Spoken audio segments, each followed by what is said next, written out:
and come together as one people, one nation, indivisible, with liberty and justice for all. Let us remember the strength of our unity, the resilience of our democracy, and the hope that lies in the future of Liberia. As we welcome a new era, let us move forward hands in hand with a shared commitment to building a united nation that will continue to strive on observing the tenets of democracy and adhering to the rule of law. May God bless you all, and may God continue to bless the Republic of Liberia. Those who go to speech, we never had liberation day, everybody happy. We are rejoicing over the defeat of the old regime. We are rejoicing about our effort to bring a new regime. Then we sit down with happiness. We go to write paper for that 79-year-old man. He's struggling to read. Then you go there, I will tell you nation, I will tell you US, I will bring one for you. Because you think one for you, I will tell you what I'm reading, when you come to the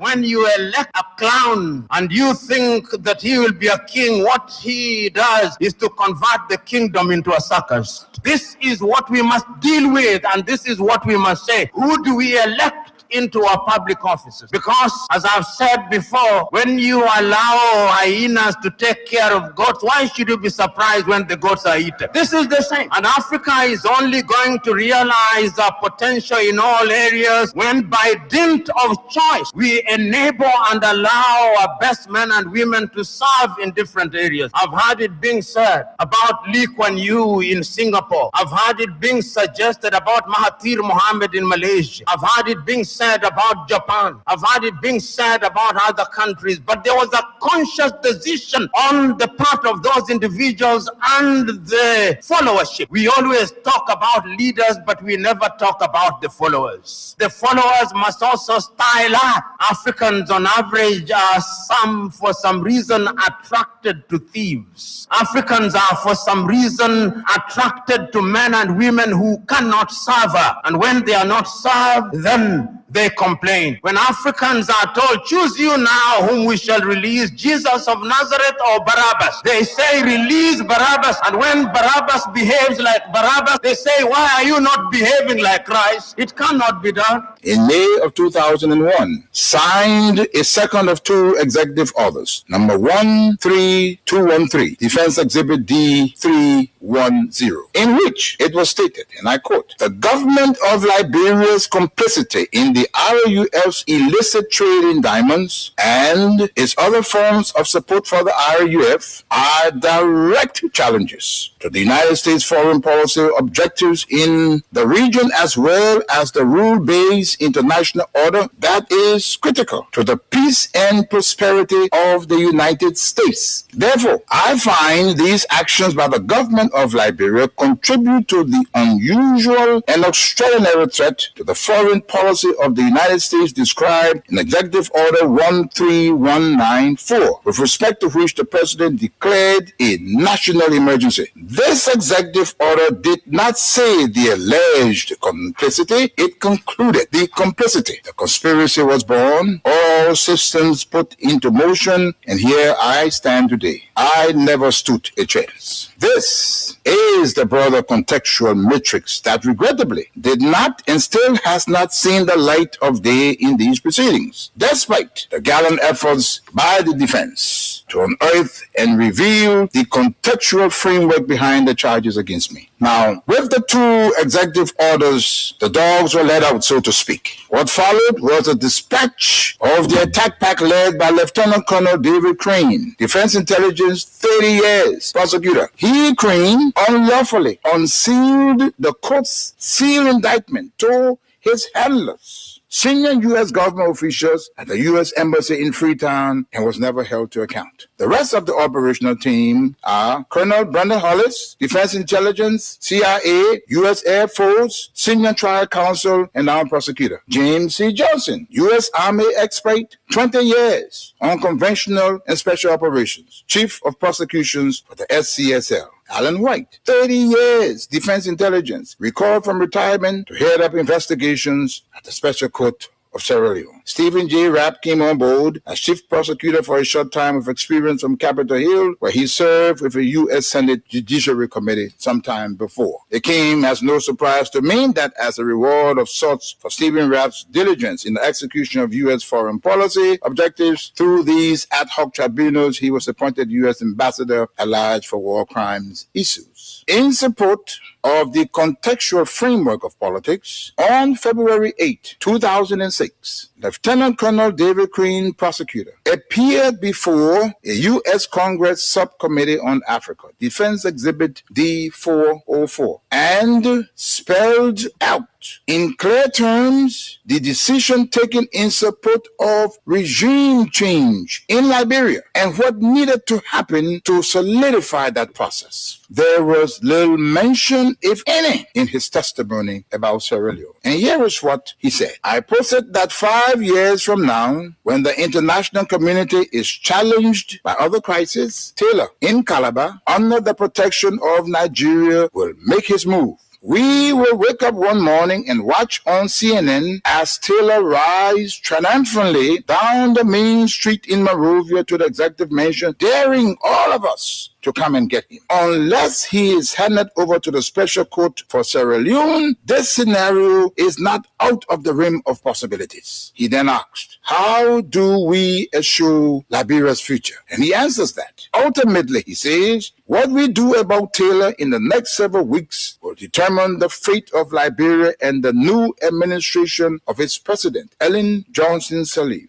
Crane then sets out several plans, two of which I'll state here. He said, first, hand Charles Taylor over to the Special Court for Sierra Leone for a fair trial, his kind of trial. This takes him out of the local and regional dynamics that is West Africa. Second, tie any financial and political support to good governance in Liberia. Time does not permit, but the exhibits are present. Not even the Nigerian nation was spared from threats and intimidation, as explained by Fani Kayode, press secretary to President Obasanjo, the Nigerian head of state, who was with him in Washington when President George W. Bush promised, and I quote, to bring Nigeria to its knees if Taylor was not turned over to the Special Court. And what happened? Obasanjo buckled and capitulated. Now, this demonstrates the significant pressure that was brought to bear on President Obasanjo, irrespective of his personal and leadership obligations to the West African sub-region. And therein lies the dilemma for current African heads of state and government, but how to enter into binding commitments and obligations with the African pairs and remain steadfast, resolute, and unyielding in their fidelity to those agreements in the face of such unrelenting and punishing pressure from powerful Western leaders. One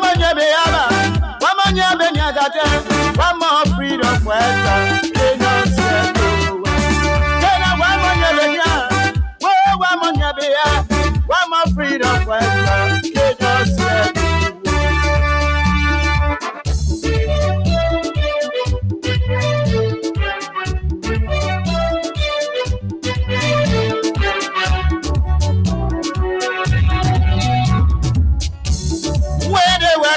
they say they were freedom fighters. When they were coming, they say they were liberators. But when they came to Vietnam, they changed their mind. When they came to Vietnam, they changed their mind. What kind of people they so? They are freedom fighters. What kind of people they so? They are freedom. They say they are freedom fighters. What do you say about that? Freedom fighter, you killing our. What did you believe in the first place? Freedom fighter, you destroy our. When you were investing your confidence in those who come to you under the clouds of fighting for your freedom and your liberation. It's good to be back here this morning behind these microphones as we collectively engage on the different issues that have stranded and those ones that seem to be trending this morning on the Monday in the Republic of Liberia. Let me say a very, very pleasant good morning to all of you across the country. When they welcome me, they say they were liberator. Good morning. When they give their time, they teach their mind. When they give their time. Good evening to those of you in the diaspora, whatever the situation is, whatever the time is. Ghana people, so Welcome to this edition of Freedom Morning Rise. Good morning to our friends, our fans, our followers, our critics, and even those of you who do not like the things we say and the way we say them. It's good to have all of you joining us this morning. The issues are emerging from the University of Liberia, the Faculty Association, to the protest held on Friday of last week and the subsequent arrest of the chairman and chief organizer of the protest, Mobaki Molu, and his subsequent release to his lawyers.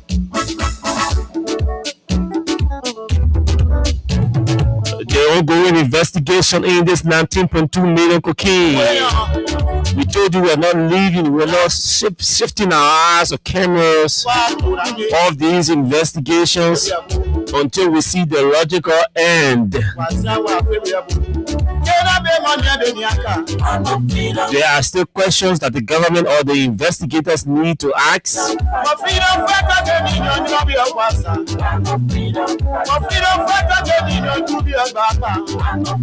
So these are the issues we will be talking about this morning. We are fast approaching the Independence Day, the official celebration of the 178th independence of the Republic of Liberia. Somebody was asking yesterday, and I said this question is an old age question.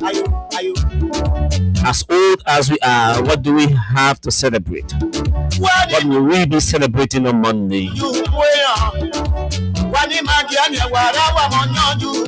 But whatever the case is, whatever your answer may be, stick and stay with us. Welcome to this edition of the show. It's the 20th day of July 2026. We are your companions. Abu Sharif, Austin Kawat, together we're driving you straight up to 10 o'clock. Just on the flip side of 9 o'clock, remember the House of Representatives on last week passed some very important or critical instruments to help shift and strengthen our democracy to a better level. They say they want to enhance democratic effectiveness. One of those instruments passed was the bill to increase the decision taken to increase constituencies across the country with 2 additional 16 seats will be created by the National Elections Commission through the new threshold set by the House of Representatives, is subject to the concurrence of the Senate. Well, obviously, you know that this decision is being widely criticized, and so we will have the office of the Speaker here this morning, represented by his communications advisor, to particularly speak to concerns about this decision. Take a break shortly from our partner camp, Stable Liberia, to be right back.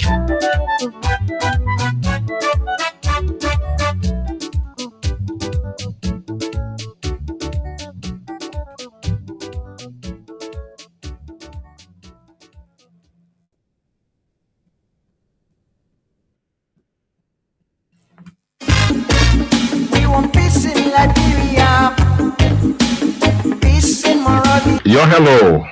I want to talk about violence. More violence is indiscriminate. It can happen for any reason and to anyone. Until we do something to stop the surge of vigilante justice in this country, none of us will be saved. My Liberia is Liberia of hope. In my Liberia, it is possible. Violence is not part of my Liberia.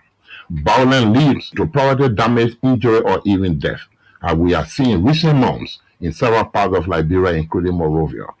Talk to people in your community about violence. Stand up against mob justice. Be a community hero. Liberia is all that we have. We must all unite to uphold the rule of law. This is Old Man Sam Sion, your community crime fighting partner. Thanks for listening. This is Old Man Sam Sion. We want peace in Liberia. Peace in Monrovia. We want peace in Liberia. Thank you. It's good to have all of you joining us again. Okay, so let's ride together straight up to 10 o'clock. Abu, good morning. And welcome to your microphone. Good morning. And let me say a pleasant good morning to all of our friends out there, those following from within Liberia, and of course, to those of you outside of the country. It's always a good thing. Big brother Sekou Kalasco, always following there from Europe. He has joined the Europe Association, CDC Europe, for the time being. So yes, you plus every other many Liberians out there joining us this morning. We'd like to say a pleasant good morning. Today is Monday, of course, the 20th of July, right? We're just 6 days away from the nation's independence.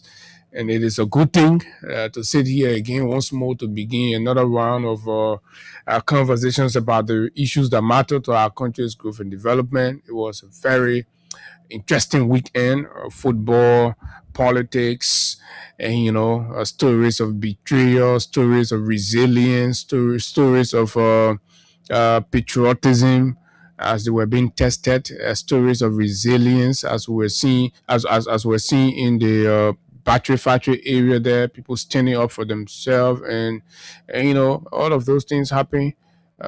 It's perfect to be here and to look at these plus other issues making news. Yes, the debate about the extension of the House or the legislature is a good one for our country.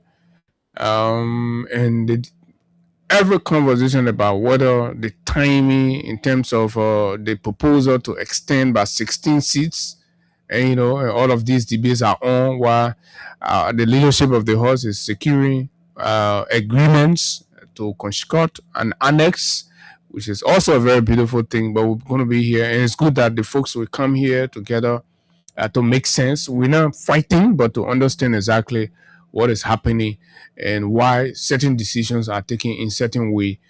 My name is Abu. It's always a good thing to be here, and thanks.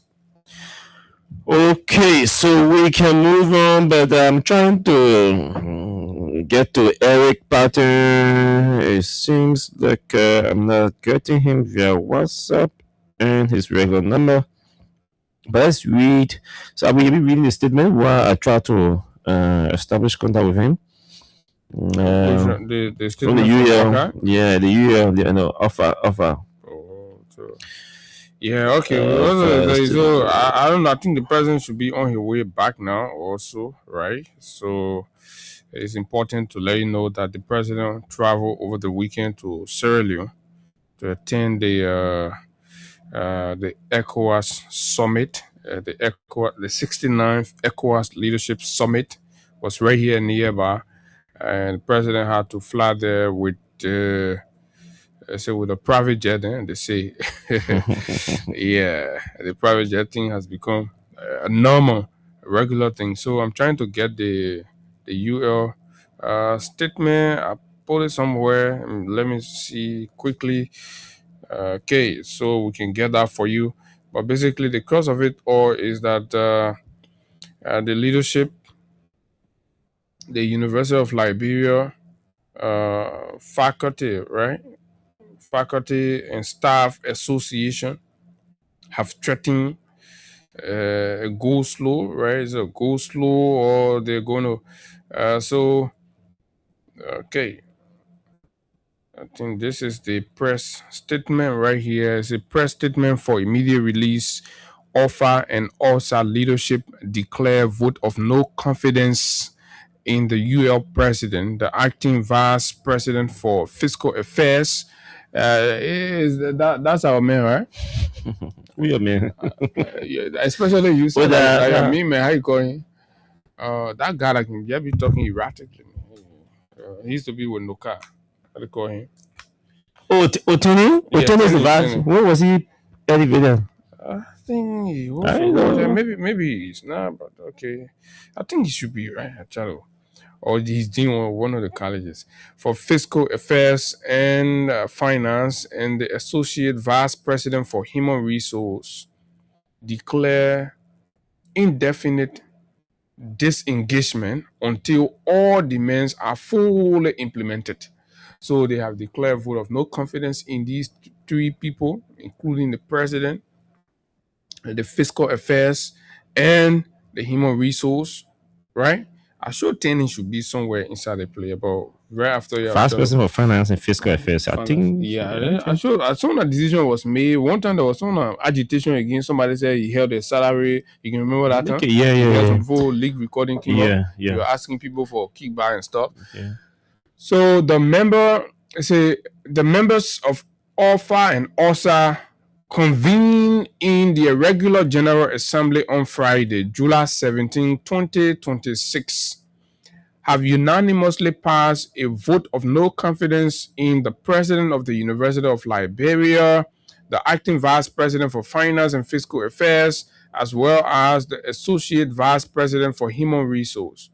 At the same time, the General Assembly unanimously voted to disengage from all academic and staff activities until all demands, including NASCOP, 40% increment, disparity and salary adjustment, change of status, operational funds for various units, among others, are fully settled with visible evidence of implementation. In view of the foregoing, all faculty and staff are hereby mandated to stay away from all university activities until otherwise ordered by the leadership of OFA and OSA.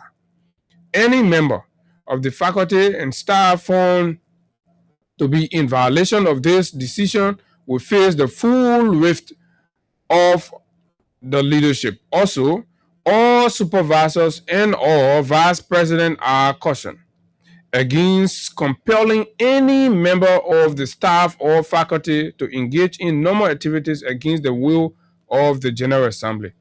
This information must claim the attention of all persons directly or indirectly interested or interesting with the University of Liberia, and signed Eric T.S. Patton, Secretary General OFA. Do we have Eric?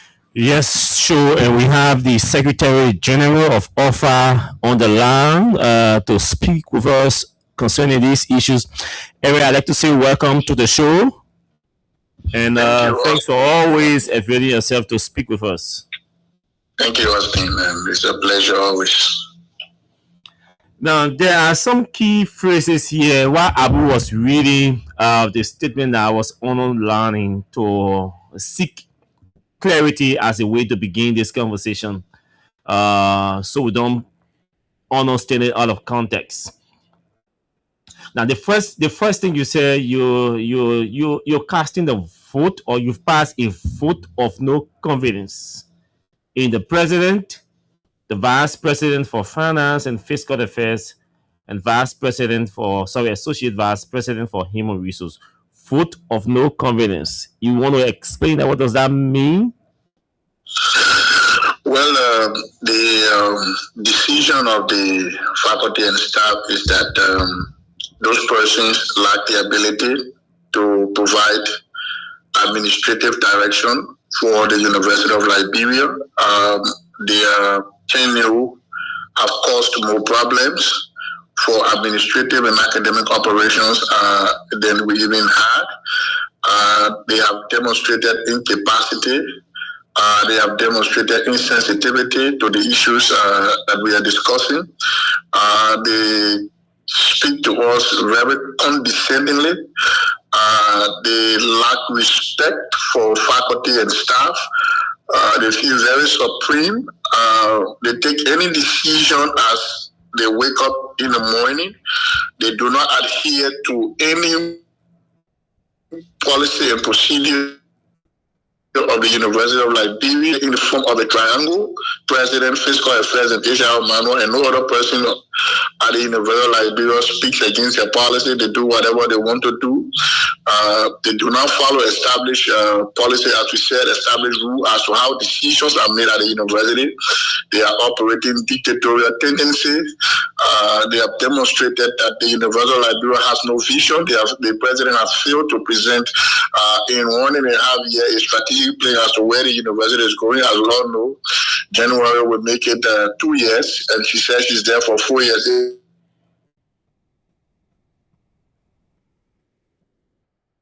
I know somebody is calling. In 2 years, if we cannot produce a strategic plan,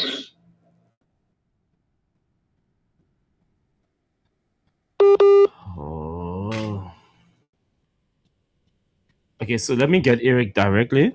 I think I have to get him directly, then the WhatsApp, because obviously the folks calling him on the internet and it gets disrupted. So Eric.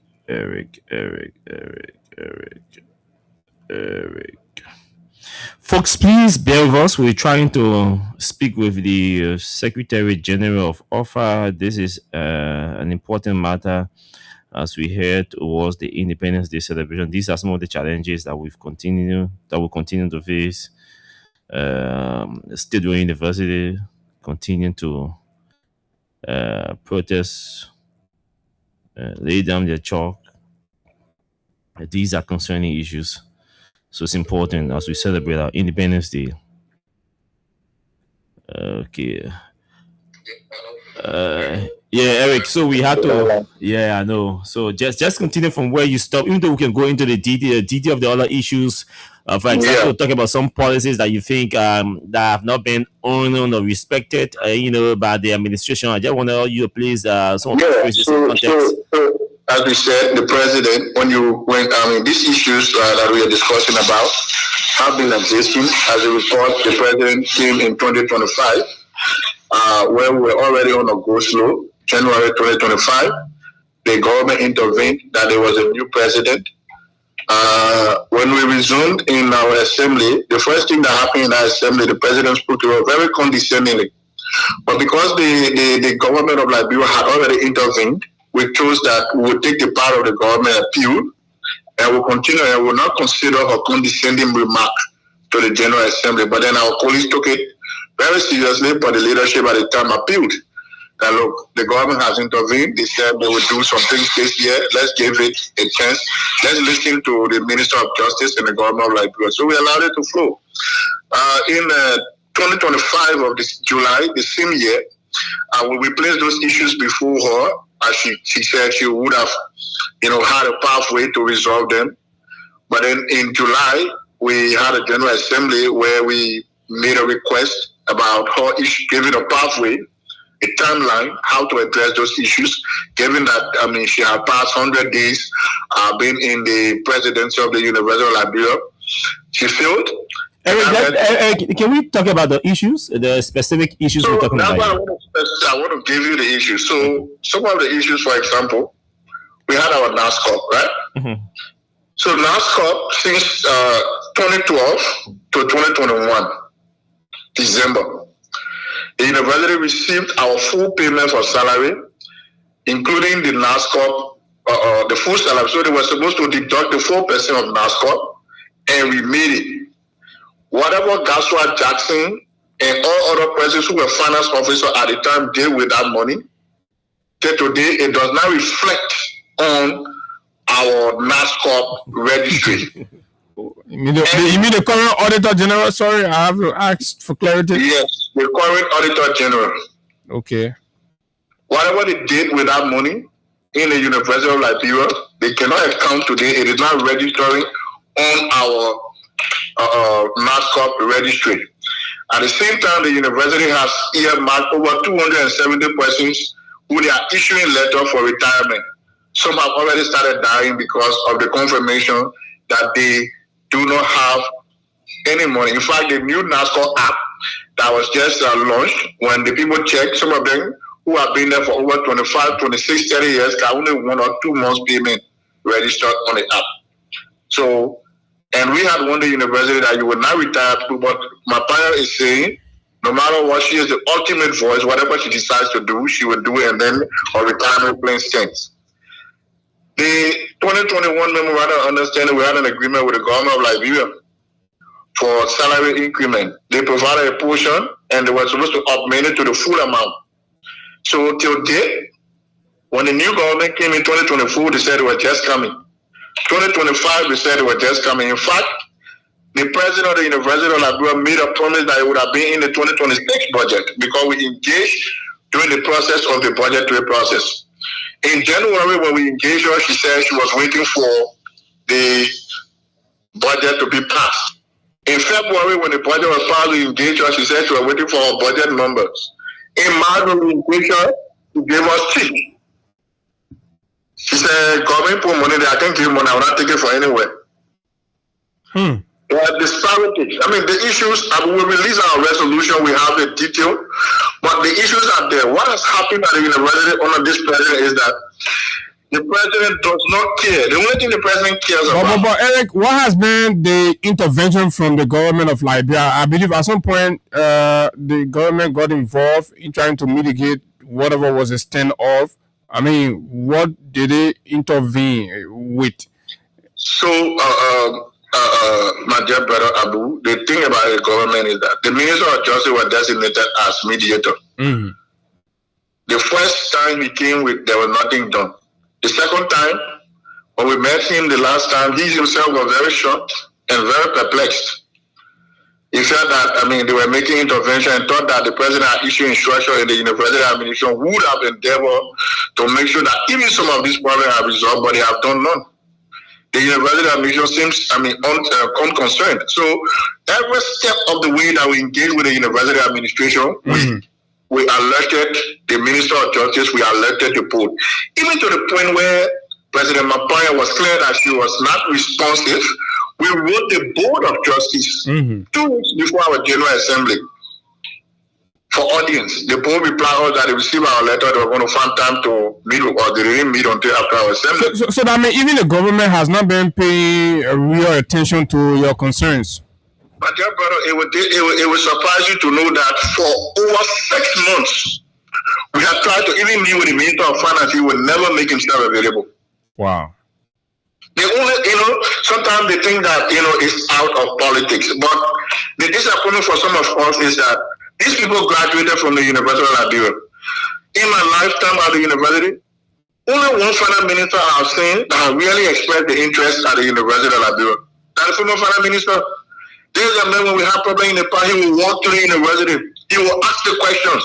You will tell him and he will say, we will go to this left. He will come to our offices. That you know that person graduated from the University of Liberia and they got involved and want to make an impact. But they want to forget it. They're not interested.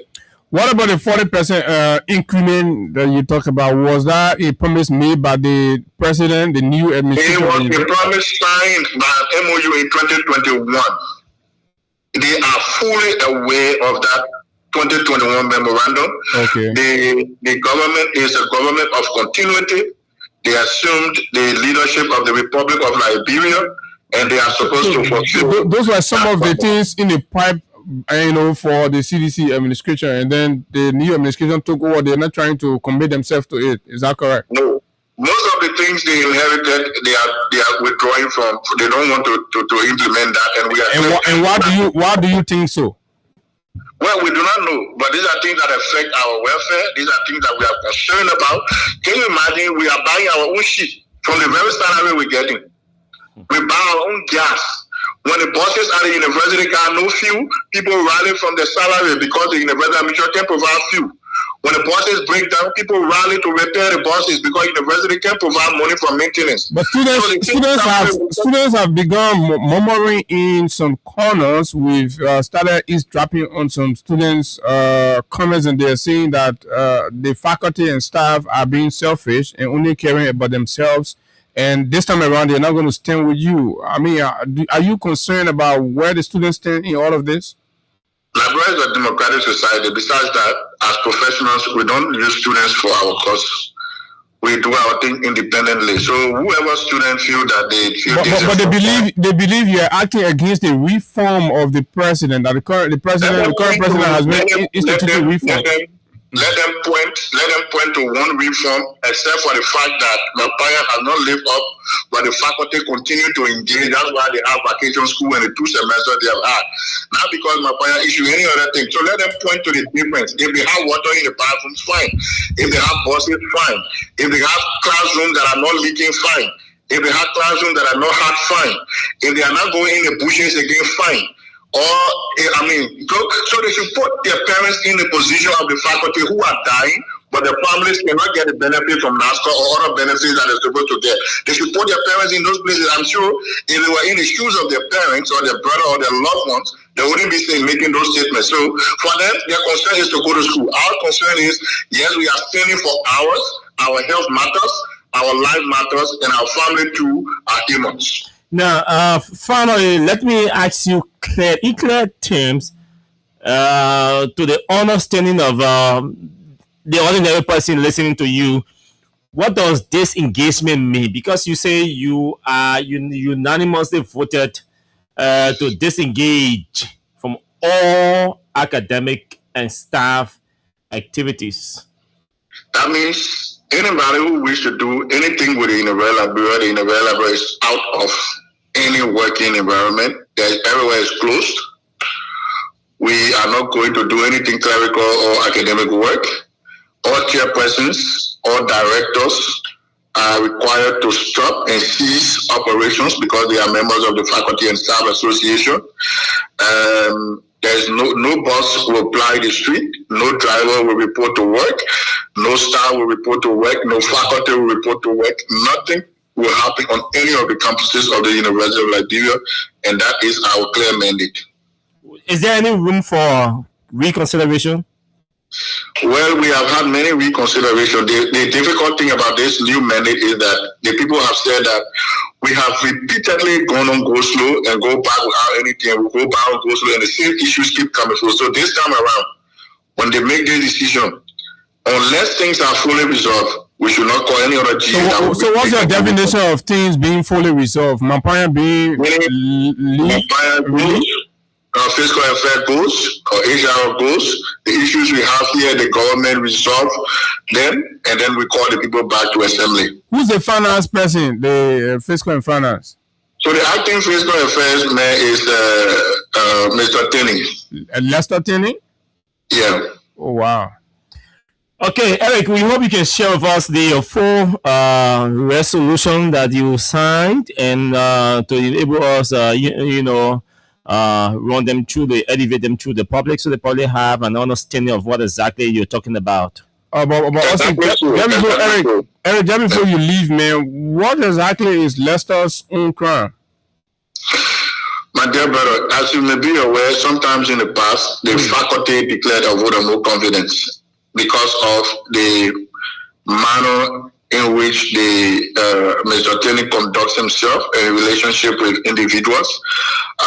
Like I said, Mr. Tenney feels very supreme. He doesn't respect anybody. He talks to you anyhow. He feels the university budget is his private money. He doesn't go to work.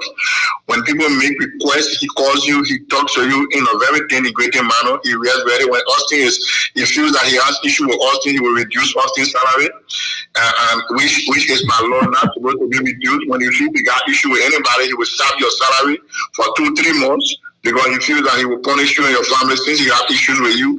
I mean, he takes decisions on his own. He feels that he is the prime minister. He operates like he is the main president of the University of Liberia. So, I mean, recently he has been misbehaving on faculty, misbehaving on staff in a very condescending manner as was done in the past. I mean, so people, even within his own office, people they are tired with the kind of way he treats them, like people working on his farm. He doesn't come to work. You got to carry the document to your horse or anywhere he sits down, lecturing with his friends. You got to go there. I mean, so we recently the university conducted a an application process. He did not meet the qualification. The president is attempting to force him in the position, and we are clear that he's not going to be there. He will choose, the governor of Liberia will choose between maintaining those people or, maintaining the people who voted them as the leadership of Liberia. Okay, it seems like you're running a small Guantanamo Bay over there, but we wish all of the best. Thank you very much. Okay, Eric, a pleasure talking to you. He's the Secretary General of OFA. We're just talking about as we, clock 178th. What can we show? What can we celebrate? What's there to celebrate? Now then, this year thing came up. It's up. It's right before us. It's really nasty and filthy enough. As an issue that need not to be talked about, that an issue that needs not to be placed in the public as we celebrate our independence. And it's interesting, and I think we can have a conversation. It's important we have a conversation about this because he was when he mentioned the 2021. You remember we were all part of that 2021 salary increment thing and all of that, and where the 40% increment. This is something that we spoke about back to back consistently. Even that was way in 2021, and it came up during the 2023 election. And we emphasized when the Unity Party folks, those who are not in government, were alleging that the government did nothing and took no action to ensure that University of Liberia staffers get good that welfare increase or improved. We were telling that no, this is not true. There were decisions made, there were interventions, there were conversations, back to back conversations being held with the staffs, with the faculty, and with the administration. So all the plans were on the book. Everything was on the book. And the rescue government has come there ignoring everything. They say we can't do it. 40% increment, your salary. They were supposed to get 40% increment. He said the first phase was rolled out in 2021.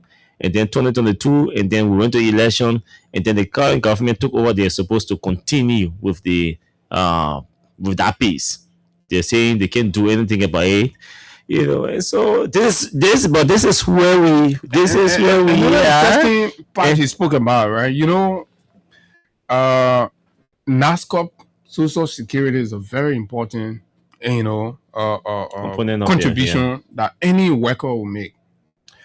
It is becoming a culture now, if it is not already, where employees, deduction will be made to employees' salaries in the name of NASCOP, only to realize that these monies are not remitted. And the most interesting part about this is that the current Auditor General that's passing around looking for issue everywhere has got his own issue to settle, to answer with the people NASCOP money, because it's from when he was in charge. So he has also got to answer to the people, the faculty and staff of the University of Liberia. And I think the legislature should get involved with this, and to invite the Auditor General to also answer questions on the status of the university staff and faculty NASCOP contribution. He has to answer. He has to give account, because he was there as the vice president of fiscal and finance affairs. He was there.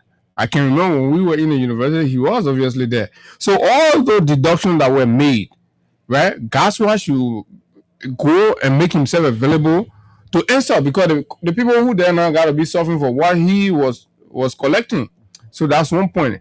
Another point is the acting fiscal affairs, Lester Tenney. You all know Lester has been very loud, wild, and speaking all kinds of things about leadership and governance and what's supposed to be done and all of that. So where you sit, right, should be an example of what you preach. The opportunity you've been given, the things you're doing there, right? So when you're on the radio and speaking very beautifully about everything, people should start to see these things reflected in whatever you're doing to where you are. It is utterly disheartening for the public to be hearing that this man who sits on the radio and criticizes a leader who did all he could to lift communities out of poverty, improve lives, is feeling and being dictatorial on a small day responsibility given to him by just the University of Liberia, to the point where the people he work with are prayerful that he be kicked out. You see, sometimes you hear people talking wild, but give them the opportunity. Take your time to know who is talking. Yeah, Lester speaking. Take your time to know who is this man. Where have this man worked before? To look at the same thing. Everywhere he go, he feel go onto himself. Doesn't respect authority. Doesn't respect his fellow men. All he crave is some kind of political, connection with some people at the top, and then he go in there. I'm told he was recommended by, I think, the VP also, and that's how he's been there. And then everything the president wants, he does it.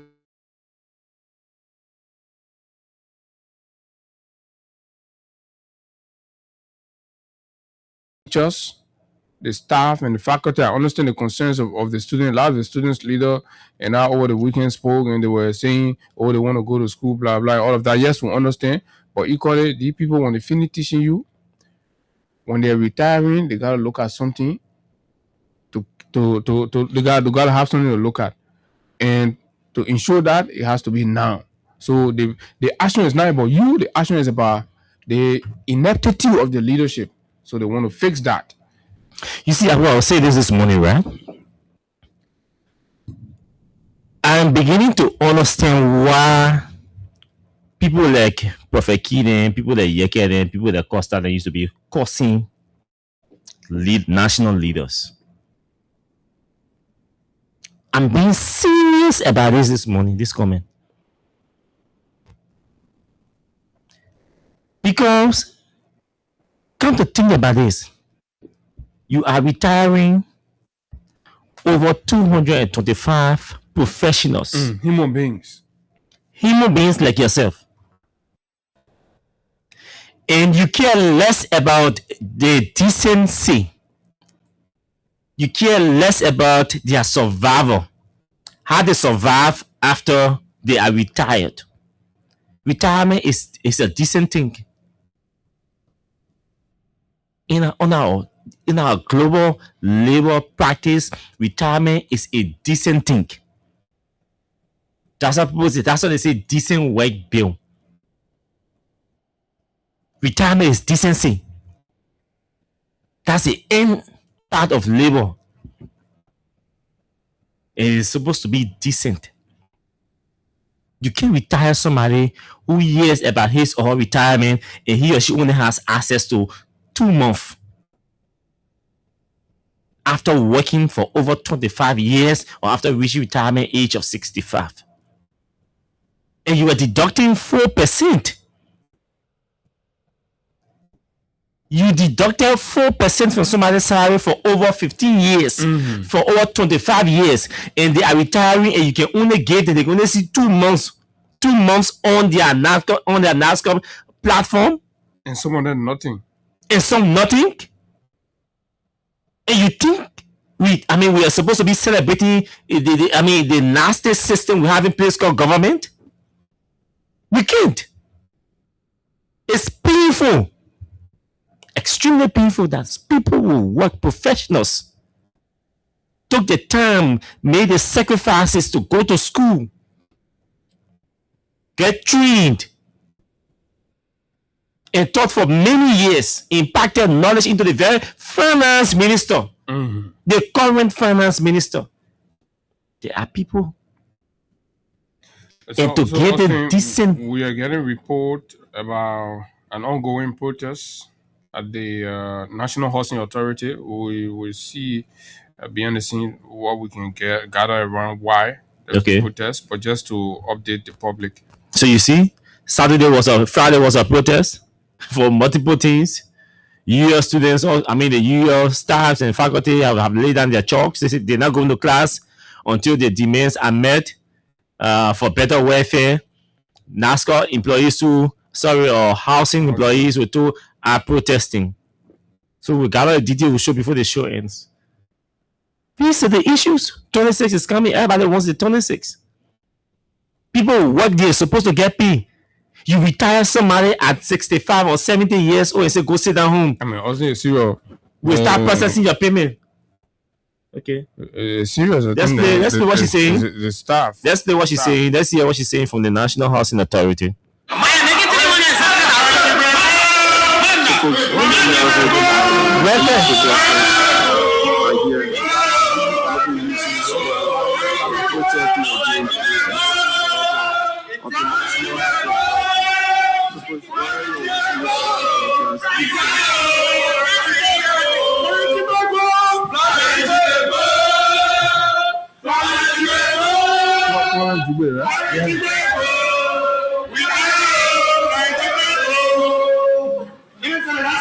Yo, this is really late. This is exactly what is going on right now.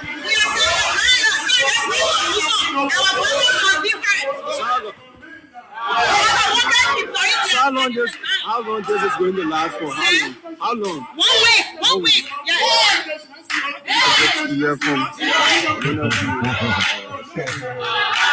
We'll get the details, but it looked like welfare issue, failure to uphold commitment and promises to workers, and they're tired. They're saying for 1 week they will sustain the protest until the head of the housing authority leaves. I mean, now, we have our hands. The country is small, and it's good to be around, but not bad to be around. So in certain positions too, I don't think I don't want to say anything about Horsey because the head of the entity is yes, it's somebody that but you got to talk for the country too, yes, but on a general note, go somewhere they got to do the best thing for sure. On a general note, I mean, the president has to take some drastic decisions to form part of his Independence Day celebration. And Abu, that is why some of us supported the protest organized by Molo. Lead or leave. This is a leadership that you got to... There's a president and Madam Florence Duclé or whosoever. Hey, whatever the situation is, I mean, once you're not acceptable in a working environment, the best thing to do, the most decent thing to do is to step aside and walk away. Housing authority think that more than if I even want to see this within housing, I see issue. They are the same issue. They are the same issue. But they want a breakfast. They want, yeah. So because they had the issue, the people say, okay, we're moving you from the power. We're bringing the technicians. So I want to be the first to say we had the same issue. So you don't come here and can't tell me say where the issues are existing. They were existing. Eh? And you say, we now want you because these issues are existing. You put us, we the technicians that give us a job, let's solve the problem. And any problem that this government cannot solve will not be justified. No justification will be accepted because you gave assurance that you had a technical know-how, you had the experience, you had a connection domestically and internationally. You knew how to raise resources to solve these problems. That's why at least, even though many people didn't buy, but at least 200,000 persons amongst the over 700,000, over 1.8 million voters say, you know what, Happy? We will believe in the system and say they will arrest and rescue. Now we're just talking you think to honor the CDC government the road they were paved. That was bad, deplorable. When the Minister of Finance, Minister of State, Acting Minister of Public Works, then Ruth Coker Collins went on UR campus to inspect the road that was being paved.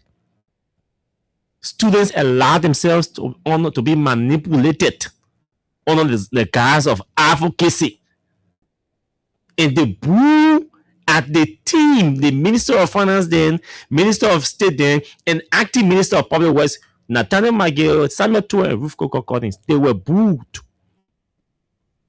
because they went to inspect road that was being built or constructed on UR campus.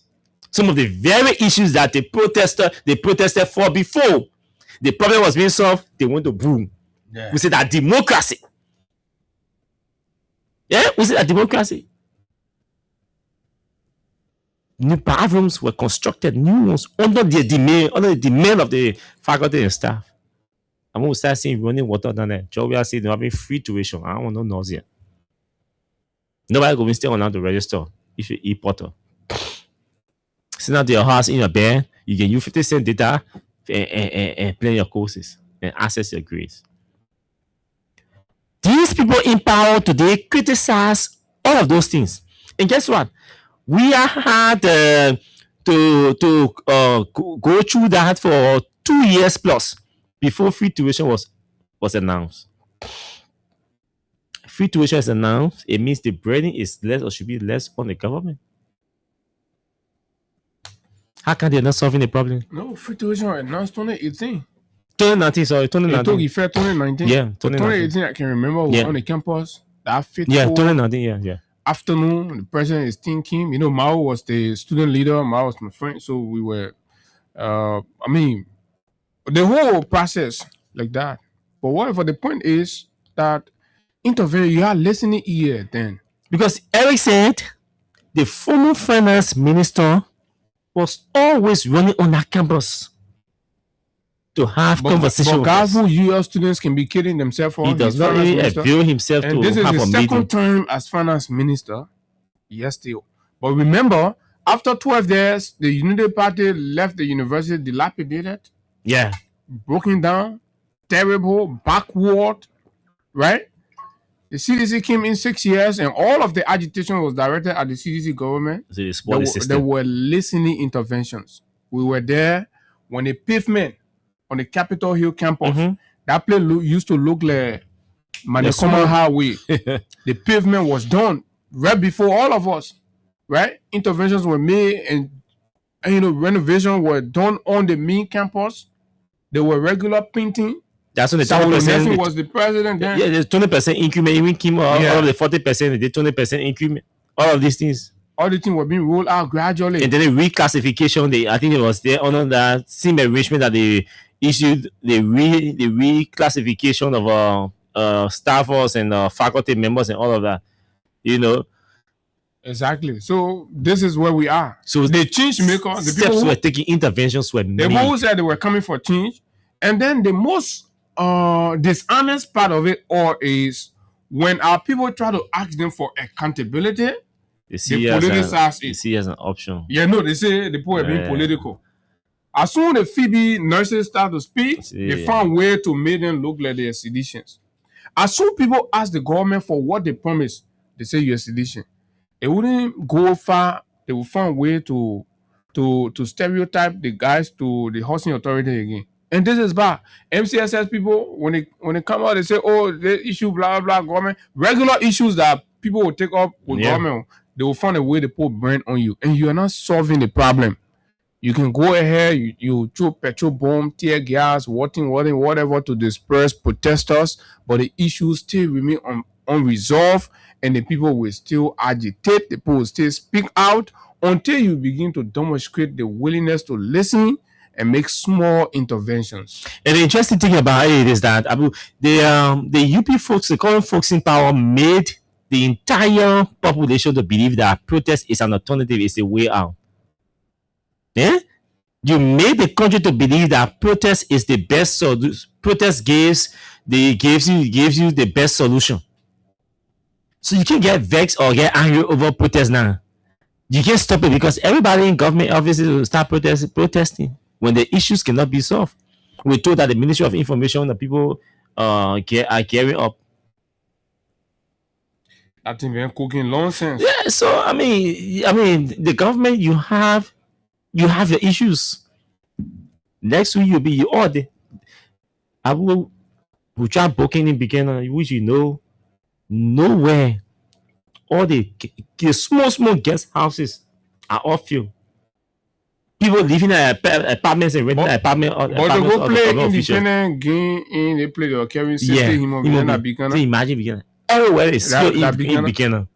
And they're going for no serious business. No. Drink alcohol, smoke, and have loose sex. And do plenty stupid thing. That's what they're going to do. They don't go take all the people horses there. Go waste the public That money. begin to fail. What workers, teachers are crying for their benefits. Go Buchanan and go see them. So Hobo Joe Bennett, The whole Bassa fail. Nothing.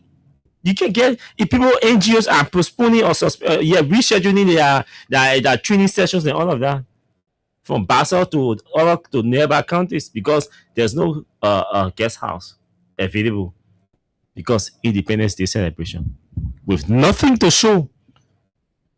You tell me a year older and your teachers are still protesting.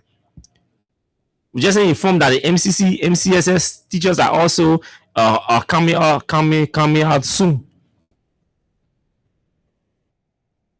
Healthcare workers are having the issues. I mean, all the major sectors, all the key players in the major sectors are having issue with welfare issue. It means the country is heavily challenged with welfare issue. This is 3 years running and the government cannot solve any welfare issue. Nothing in the very welfare issues you criticize that the previous government was trying to solve. See, let's harmonize and do reclassification of employees and all of that. You have issue. Come now, let's see your policy, your alternative policy to harmonization. Let's see yours. You can't honor anything that you inherited, and you're not initiating or you're not developing your own strategy to solve the welfare issue. Georgia government was put out on the basis of lies and deception. This government will be booted out, kicked out on the basis of incompetence because they lie about their competence.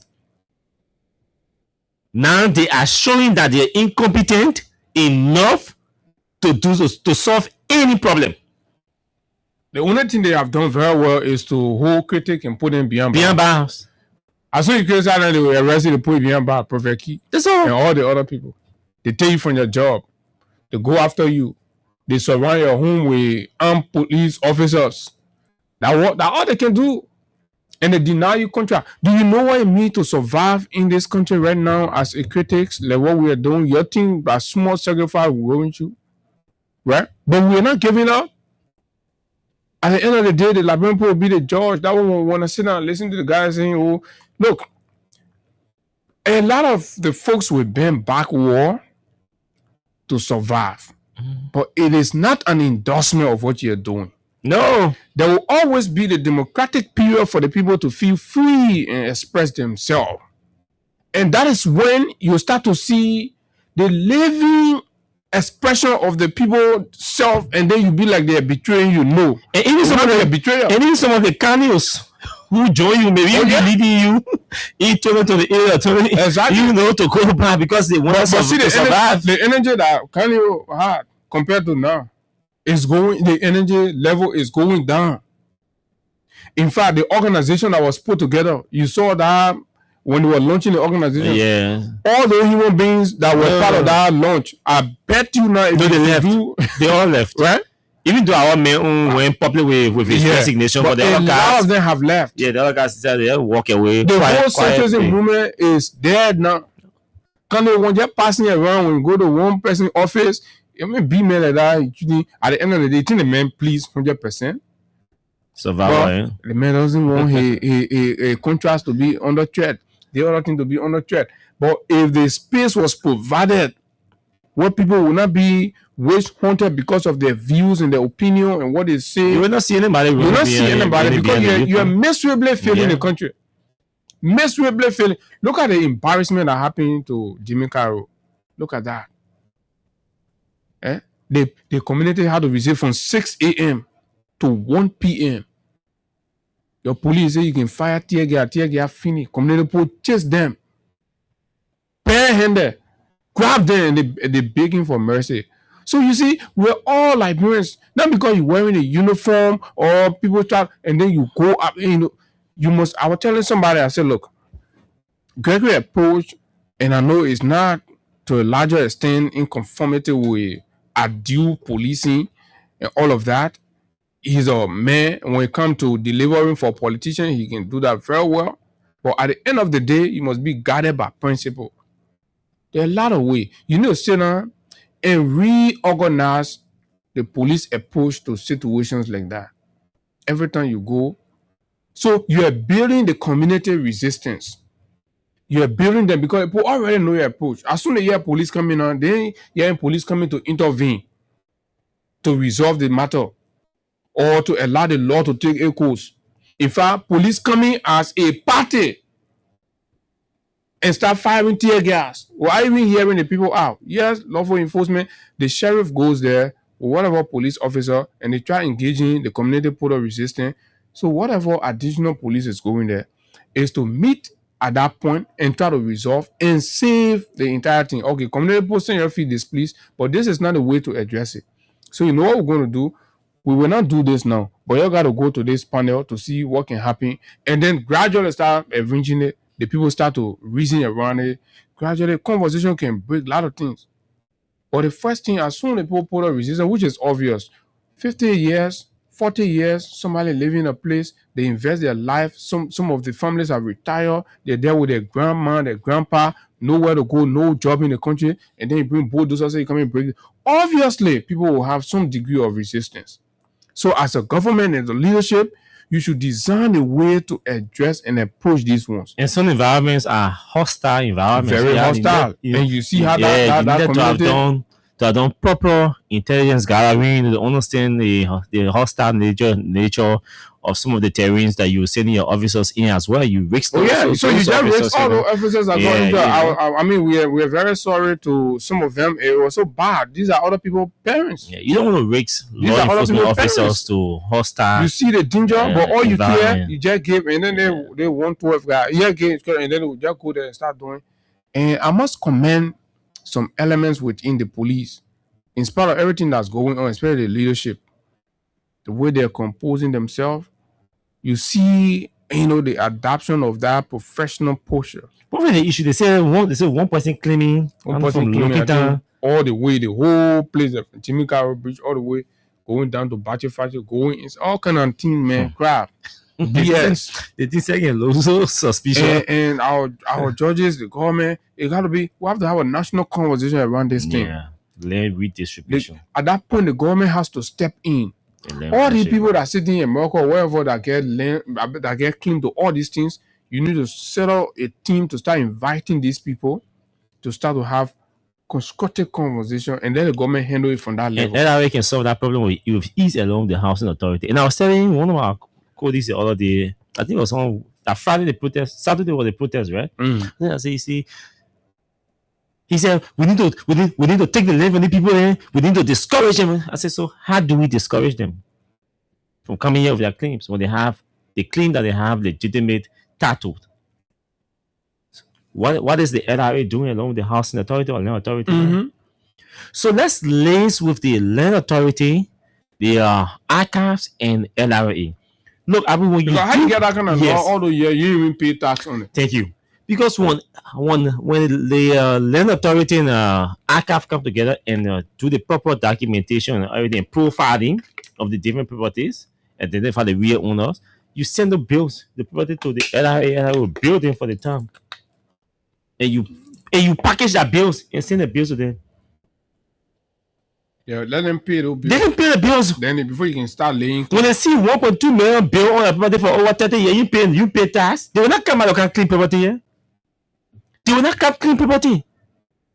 Or they will be compared to sell the properties. And then pay government. So government at that point, government can come in and start selling, helping them to sell the properties. Or clean the property, sell them to the mortgage into the banks and different financial institutions, and then settle those owners, but the community benefit, the government benefit, the owner benefit. So the government needs to consider this tripartite enrichment. If you don't, it's going to be a problem. Somebody can just come and lay claim to. And you just go ahead, go to court and go there. Of land, and then you just get them rate. Simple, go there. That way. People are living in distress. People are finding way to even survive. And there are people who bought the properties, who legitimately bought those properties. But there's I think, sergeant of the horse or somebody spoon were interviewing one I think one of the retired sergeant from the house there, right? The legislature, who also lived there. I think his property, everything is affected. Yeah, he's a victim. And then he was explaining his ordeal on Spoon. The interview is there. So there are a lot of people. And these people just did not go there. And there was some of you, when you see these things, oh, yeah, put just sit on board. Some of the people pay money for those properties. Yeah.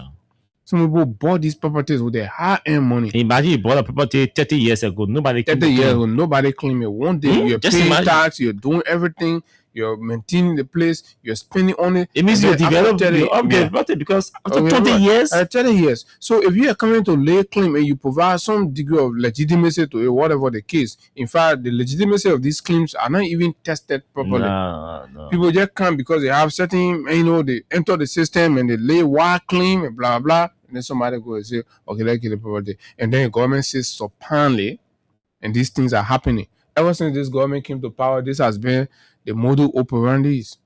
These have been the modus operandis. So what is the interest? Because if anything is affecting the welfare of the people and the government is not in agreement, the government will not allow it to happen. But because the government is in agreement with what is happening, that's what is going on. I agree. These people don't have power or to themselves. No. The government could decide, no, this policy is this one is going to help, or this one, no, we can support. That's why you're not hearing these things during the CDC administration, because obviously that was a people-focused, people-centered government. You can see so you can bring policy. You can bring policy that endangers the relationship with the government and the people that they represent. They will not agree, so they waited. They waited for a government that puts elitism first, that puts class first, that puts the interest of the common people, the have-nots. They really don't care about it. So, okay, what do you have? Yeah, the country boys, the country, they don't go in the interior. You can be taking national policy decision on the basis of people's social and economic status. Any government that does that, that government does not deserve to survive even one day. And this the government will have over us. 20,000 of you angrily, irrationally angry. You went ahead, you plunged our country into this mess. And this is what we have. When you talk about it, they insult your mind, they insult your power. They send small boys on the internet. They will call you names. They will disrespect you, right? Small children. Some of them who even finish cleaning their behind good. You get a government job, and the only duty they have is to be insulting anybody that disagree with the government. And you think this is supposed to be a responsible government. And when the people talk, you say, oh, that 12 years. How are you going to get 12 years? You think you can steal election year? Every day will keep telling you. You just try it.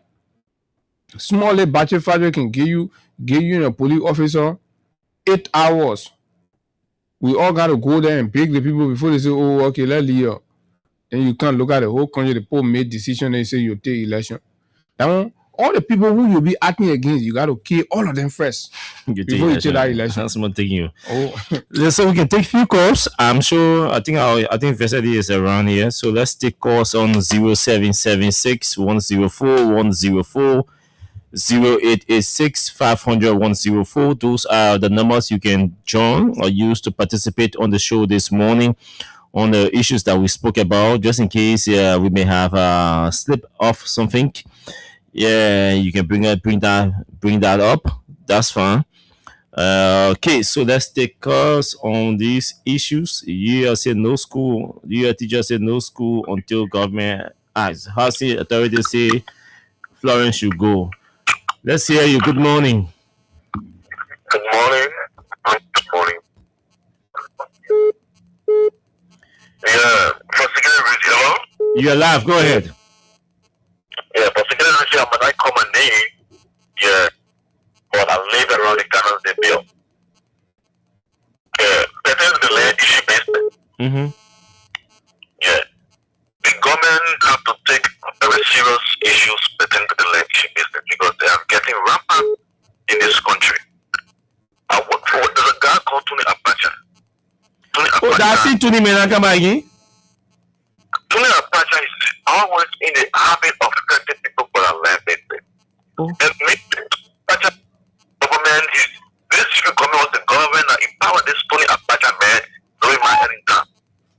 During my Ellington, Tony Abacha empowered through my Ellie, through the bracket, through how you call it, man. How you call man, I forget it before me, man. Most people in the government, most people government, Tony Abacha was because he bound to it. Even the land issue to mutual judge. Yeah, he's the one. Yeah, he's the one. Tony Abacha was the one. The issue to talk right person, the spirit trouble to start the bill. Right when I went there to see it on I would ask the one feeder, Tony Abacha. Then I come again. That different rapport ever again. Tony Abacha.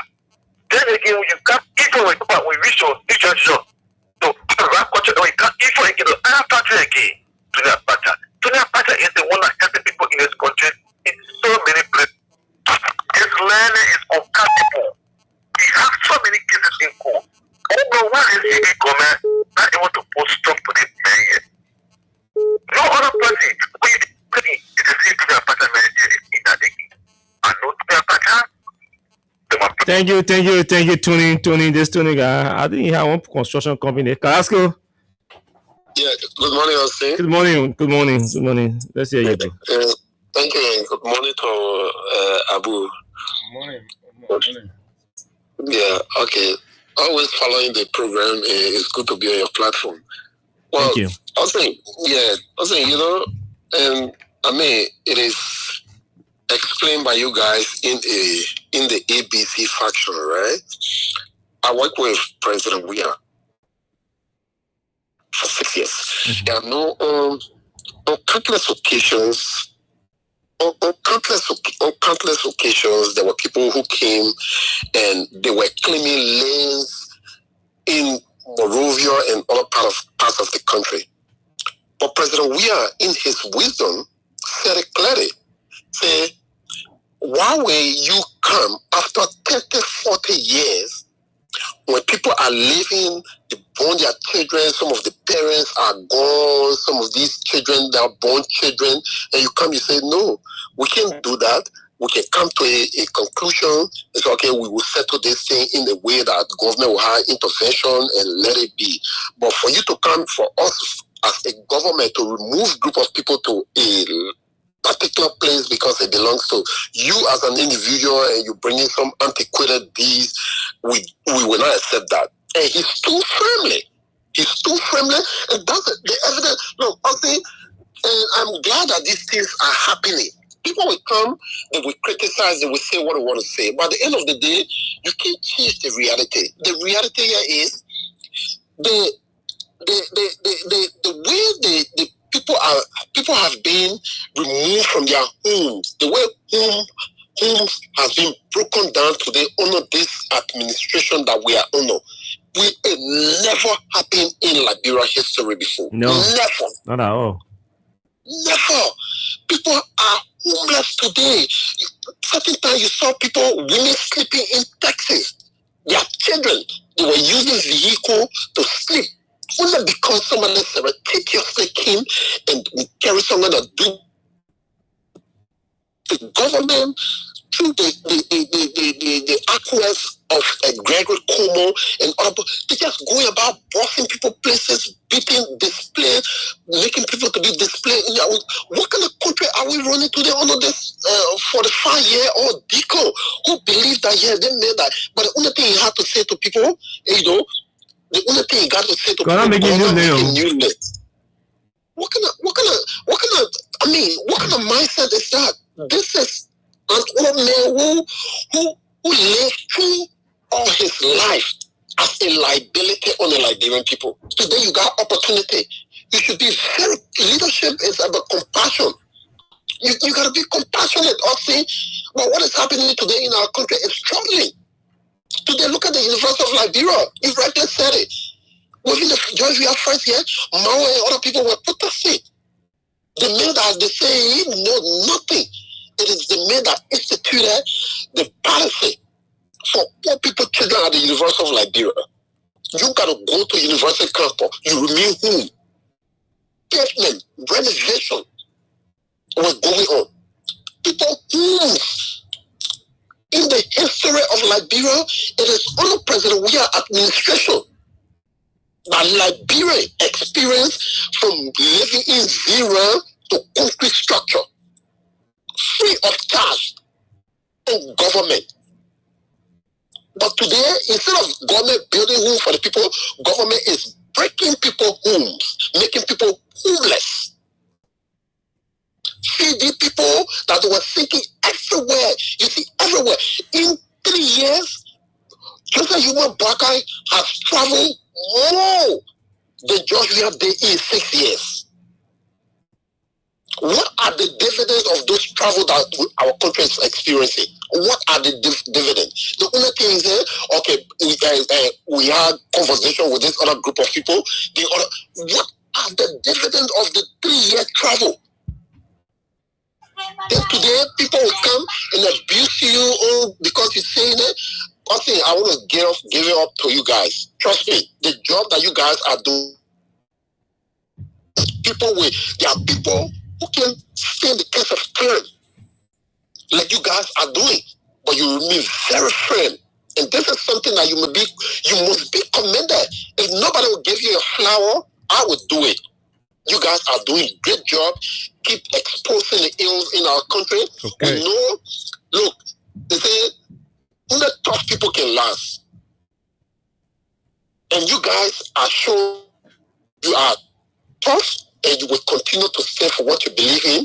Just wanted to make this 3 point this morning and keep following you. Thank you, Carrasco. Thank you. Next person, our guest is already here, so we don't want to be here in contempt. Good morning. Good morning. Let's hear you. It's from Mother Fire from Madonna Street. You know, so they are taking on board to destroy Liberia. In the first president, we ought to honor Sarah Gordon, maybe you know. So, whoever are there anywhere, what are people living there? What are they are even able to get food to eat? Go and move there. You know, so we are the material. So, we are the high of it. What? So, we are being struggle. So, we are no high struggle to get one here. So, I want to struggle in there for them. But if Papa, Papa, he came in Liberia.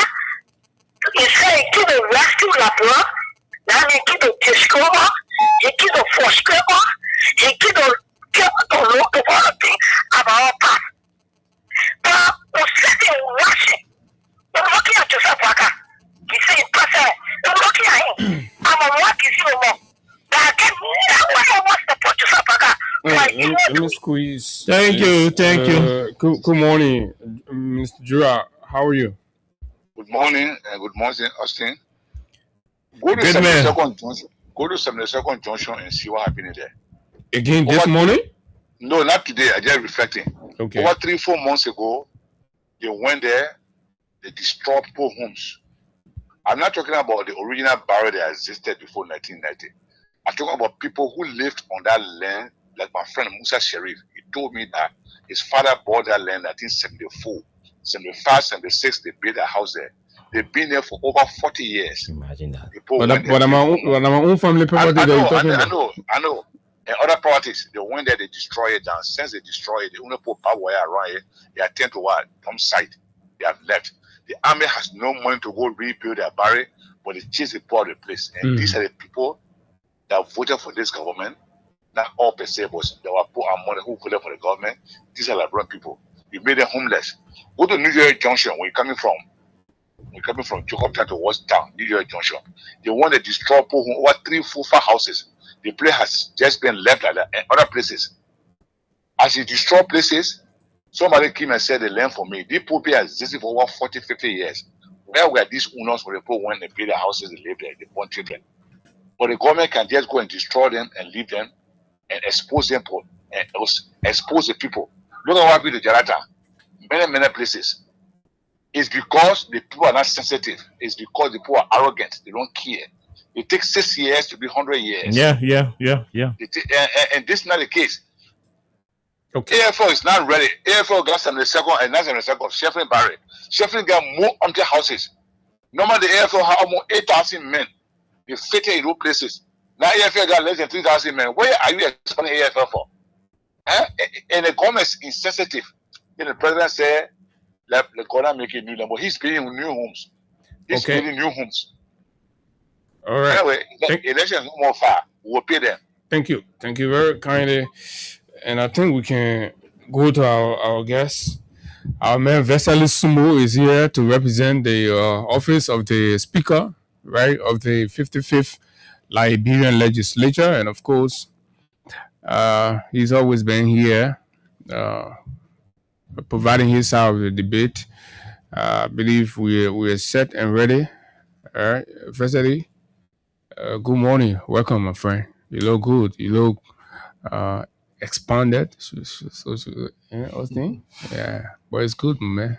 Good morning. Good morning, gentlemen, and good morning to those following the program this morning. Yeah, as always, it feels good being here. I have seen Austin quite lately. I haven't seen Abu for quite some time, but it's good to see you, buddy. Thank you. How's life? How's everything going? The office? Well, we're coping. No, I mean, there will always be challenges, but we're coping with the many challenges there are. And the office is pretty good. The speaker is in good health. And I think we're on course. Let's begin. I know we'll go to why we came, but let's begin with the decision by the House to have moved subsequently to drop its intention to summon the judge in the case with Marco U.S. bond. You remember there was a petition. Was a petition, but there was a position by Representative James Colette for summoning to summon him. And then subsequently, we read a statement on the official page that the speaker has moved to drop that position. You care to throw more light on the wisdom behind that? Well, before we move forward, let me assert and state very clearly that I do not speak for the House of Representatives. A very fine gentleman named Robert Hens is the person who is clothed with the authority to do so. Matter of fact, the reason I'm here is because, most of the things, or basically everything that happens at the House, like they say, rises and falls with the Speaker, because it all ends on his reputation. And that's what we are asking you. Whatever the House decides, people say, oh, it's Richard Kun. So maybe that puts me in a position, to provide some clarity. But there are certain things I can speak to, and there are some things I just can't speak to because I don't have the authority to do so. So on the question you're asking, I'll be honest with you, I haven't followed. If I gave any response to that question now, I would be wrong because I can't even give you the basis for the question you're asking. So I'm afraid I may not have a response to that question. I'm sure if you phone Robert Haynes right now, he should be in a position to give an answer because that falls squarely within his purview. So I would like to stick to what I'm here.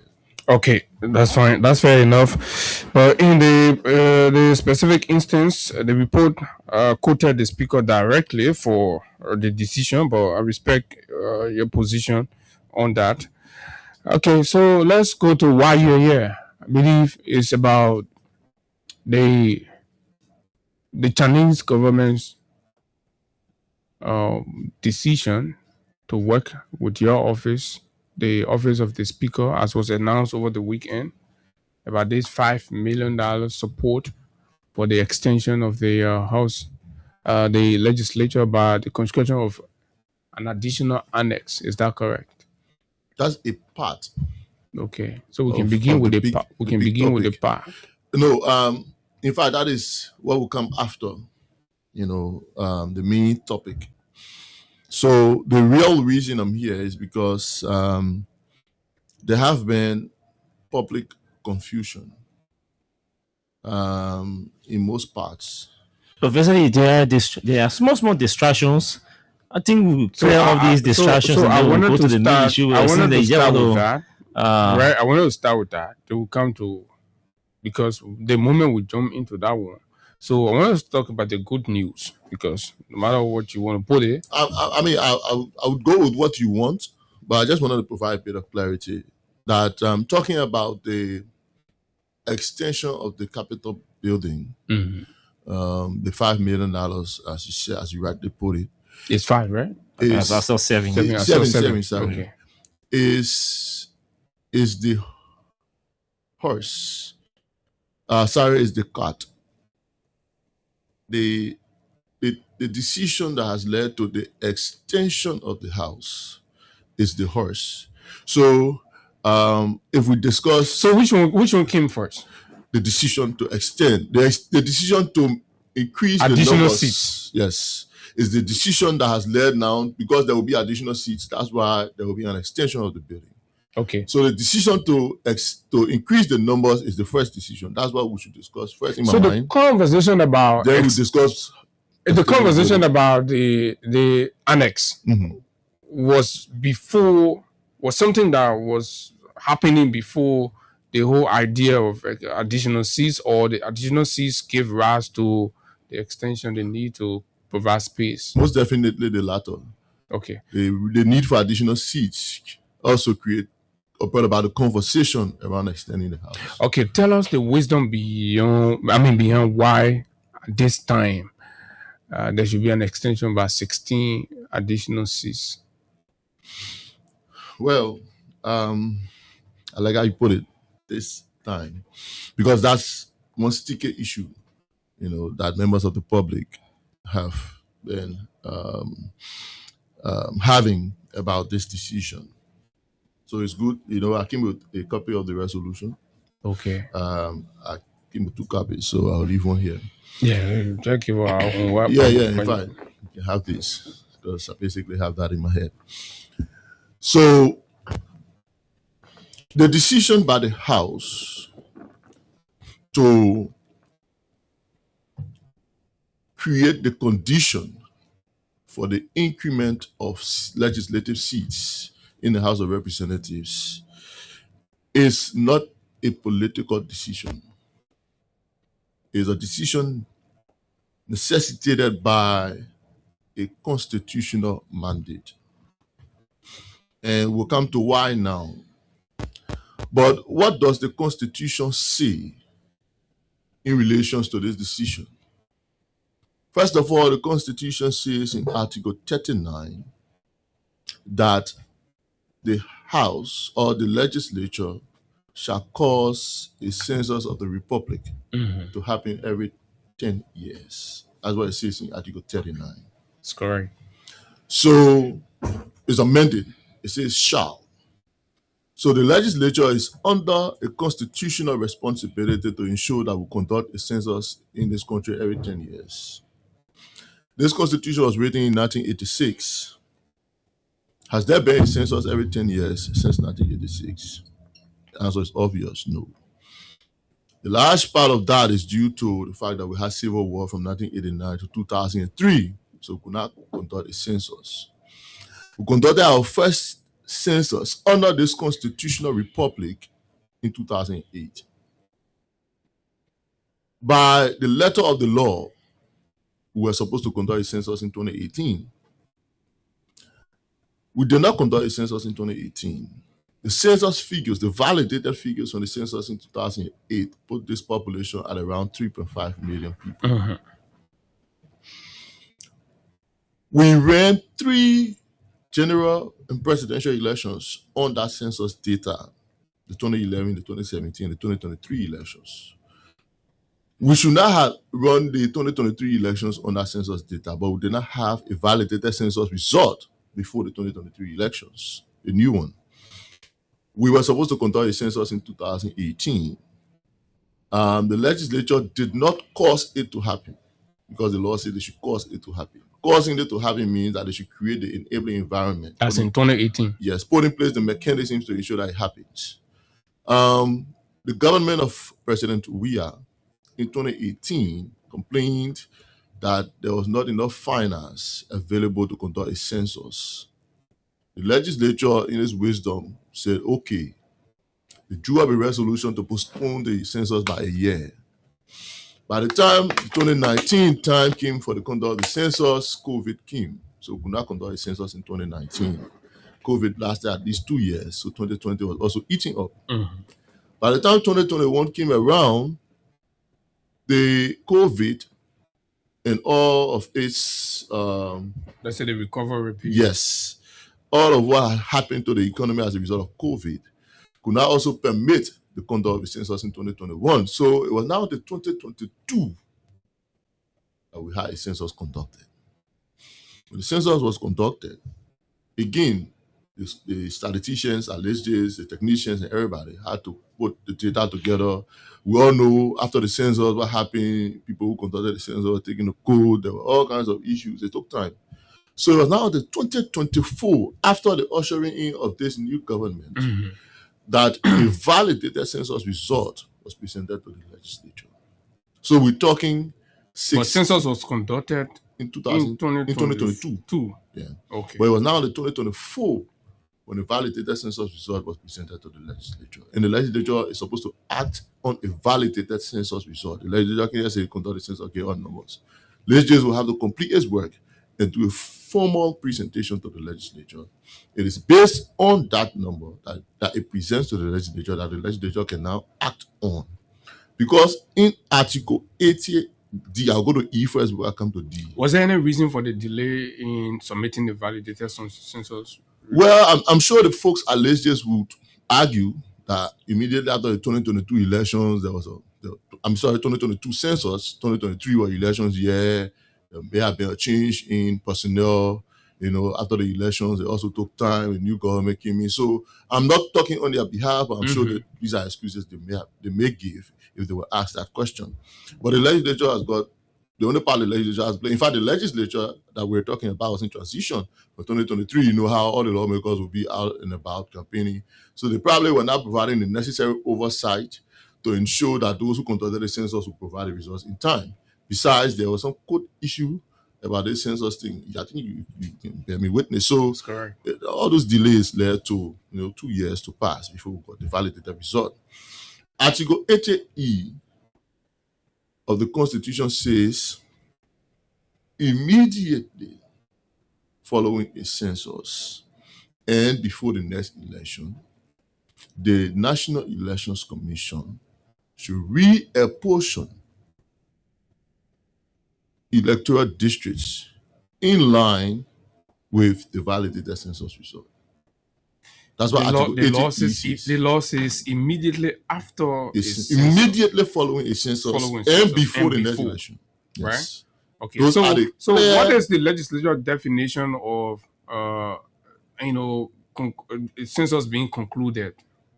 When a validated result is presented to the So for the legislature, once it's not validated, what will it take 5 years? That means census has not been done. No. What figure does the legislature operate with? It is the figure given to it by legislators. The legislature cannot conduct the census. So even itself. the period transcend the constitutional timeline, the legislature doesn't consider. All they see, once the validated result comes to them, the accounting starts from there. Is that what we're saying? No, that's not what we're saying in essence. What we're saying is that the legislature can only act on the validated census result. However, when they say the legislature, when the Constitution says in Article 39 that the legislature shall cause a census to occur, it means from the very beginning of the census to the point where the result is validated. That is the period of the census. The law is defined on the timing, right? No. Conduct and before the next election. No, I'm not talking about that now. I'm saying when the Constitution says the legislature shall cause a census to happen, correct. It means that census to happen means from the very beginning, whether it's looking for enumerators, up to the point that the census result is validated. That is the entire process of the conduct of a census. So the legislature is under obligation to ensure that that process is complete. Now, when the Constitution says in Article 80E that immediately following a census and before the next election, the Constitution expects that the legislature will ensure that that census happens complete. Then the legislature can begin to act on that result immediately following its conduct and before the next election. So when you ask whether it takes 3, 4, 5 years, no, it's because the legislature also has oversight over those who conducted the census. That is what the Constitution means by cause it to happen. So When you cause it to happen, you provide the money, you provide everything that they need, then you provide oversight to ensure that they do it in time and get it to you so that you can act on it immediately and before the next election. That's what I'm trying to say. Now, so moving forward, there is an article published in DN News, and I think it requires your clarity because it quotes the speaker directly. Okay. So it's a short paragraph, just 4 paragraphs. So I think I can read it. It says, House Speaker Richard Namukun says the Chinese government has committed $7 million to the legislature for the construction of a new annex to the Capitol building, which will provide office space for the 16 additional lawmakers expected to join the House in 2030. Expected to join the House in 2030. And I'll run straight to the 4th paragraph. It says, according to him, the creation of the new seats fulfills a long overdue constitutional requirement that should have been implemented following the 2022 National Population and Housing Census. He acknowledged the executive branch. The executive branch's concerns over limited financial resources, but emphasized that the additional seats will not take effect until after 2029 elections. Yeah, that's a lot. There was a contradiction here. That's why I read it for you. What is in the first paragraph? He said the article. I don't know whether he did say this because the article says in the first paragraph that the Chinese are committing $7 million to construct an annex to host or to house 16 additional lawmakers who will join them in 2030. Yeah. Meaning they will go to election in 2029. Yeah. The 4th paragraph says the speaker acknowledged the executive branch concerns over limited financial resources, and the speaker emphasized that the additional seats will not take effect until after 2029 general elections. Sure. So it means, after 2029 elections, before it takes effect. I don't see the contradiction. Will not form part. No. Will take place after 2029 elections. Yeah. That's the same thing. No, that's not the same thing. Okay, let me explain. You brought this in, but because of those who are listening, I would have loved us to go step by step so that the grasp understanding. But since you brought it in, let me just clarify. Whatever decision the House has taken that the Senate is expected to concur with, will not take effect until 2030.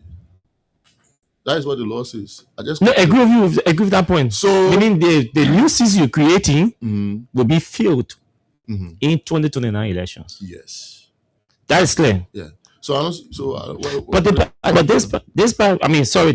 They're quoting the speaker. That's what I'm asking you. Yeah. But this paragraph is technically saying, I know the executive. I acknowledge your concerns about financial limitation and all of that, but don't worry.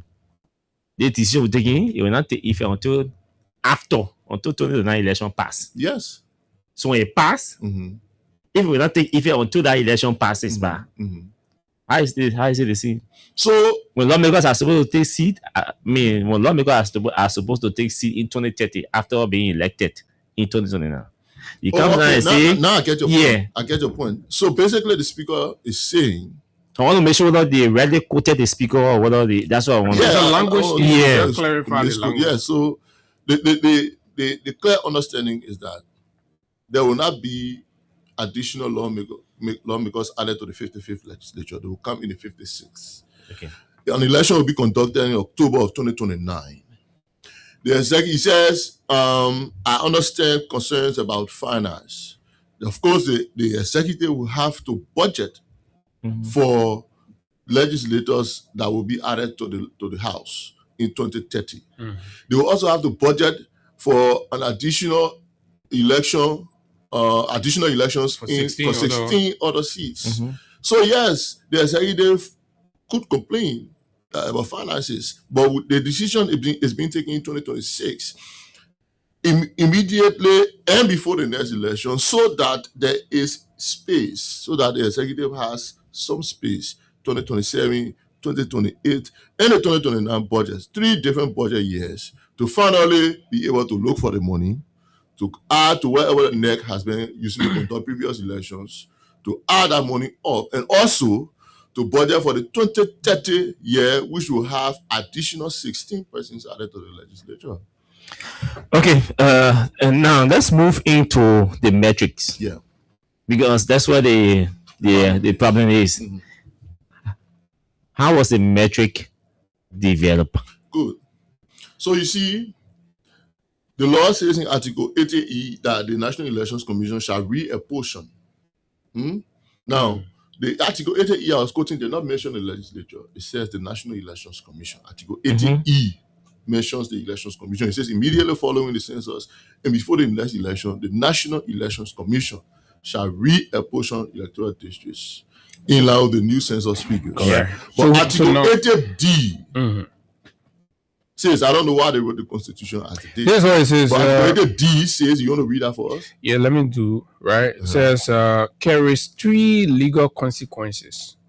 Press. I think this is the interpretation. No, yeah.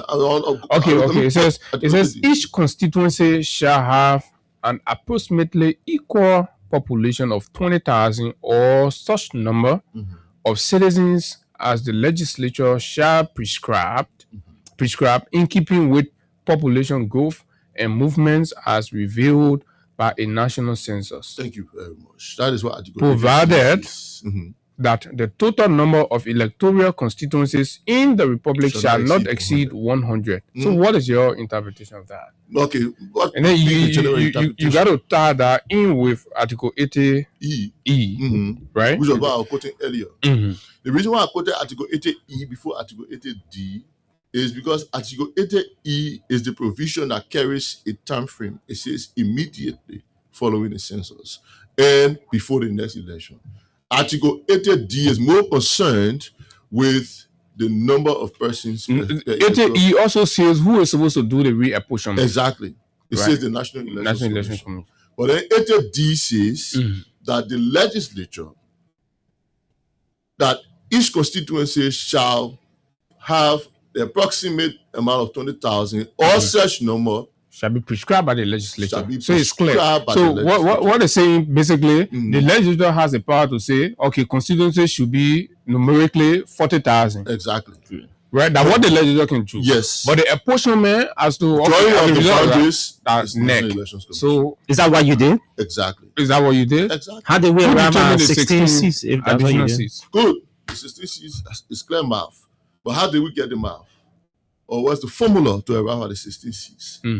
Now, in that constitutional provision, the law says 20,000, approximately 20,000. Now, 20,000 was the figure used in 1986. Or a number that you deem necessary or appropriate based on the census. we probably 20,000. But the law says, or such number as the legislature shall prescribe.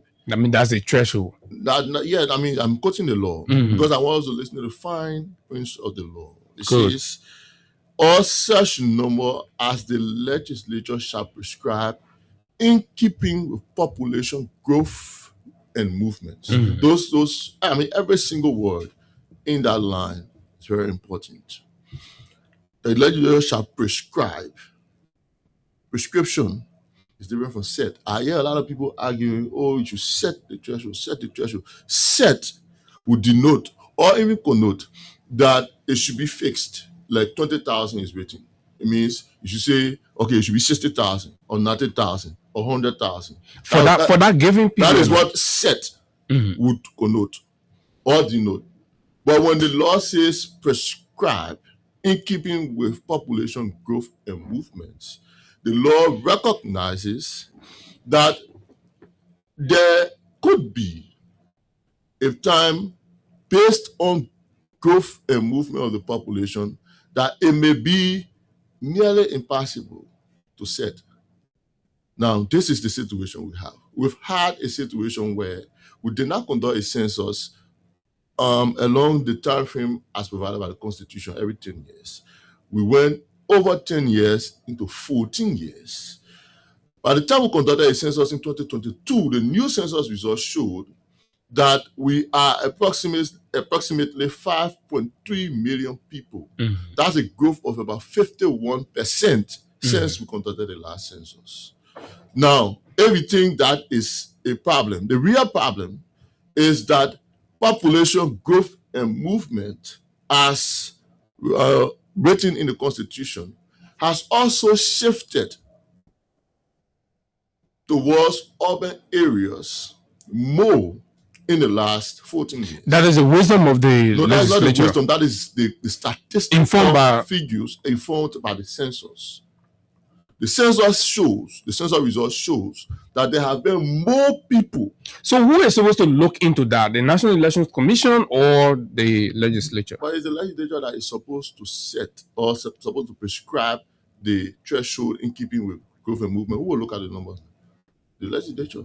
That is why you see, it's good that you ask that question, because most people think what new number did the legislature set or prescribe? All people think is that what the House will do is to go to session and somebody will read something and say, what do you was a year, what do you was a year? No.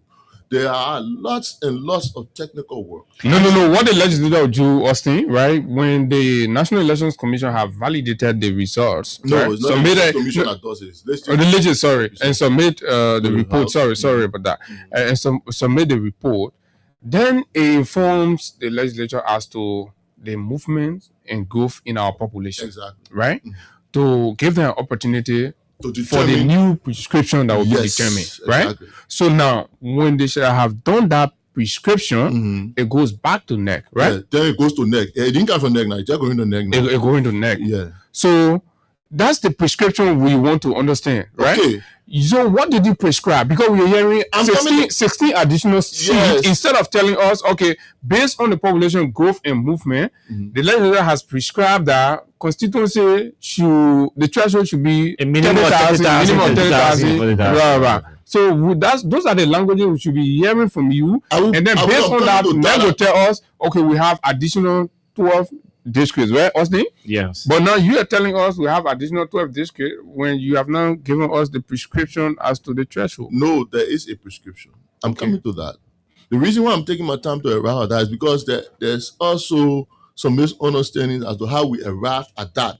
I'm trying to clear those doubts before reaching to it. I'll give you that, don't worry. Right? I'm hoping we have the time. I think we still do. Now, I was talking about population growth and movement, mainly towards urban areas, that has created a kind of lopsided geographical spread of our constitution, of our population. I'll give you one example, just one, before I go to the threshold that was set or that was prescribed.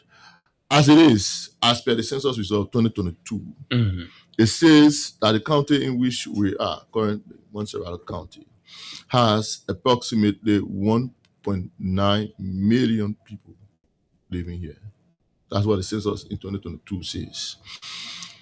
It says that in a county like Bapulu has 95,000 persons, 95,900 plus persons living there. That's what the census says. Now, it means that there are too many people living in Montserrat compared to the people living in Bapulu. If we decide, when I say we, I mean the House, decides that, okay, we'll do a threshold of 70,000 based on the population figure as is giving us 5.3 million, so we'll say 70,000 across the board.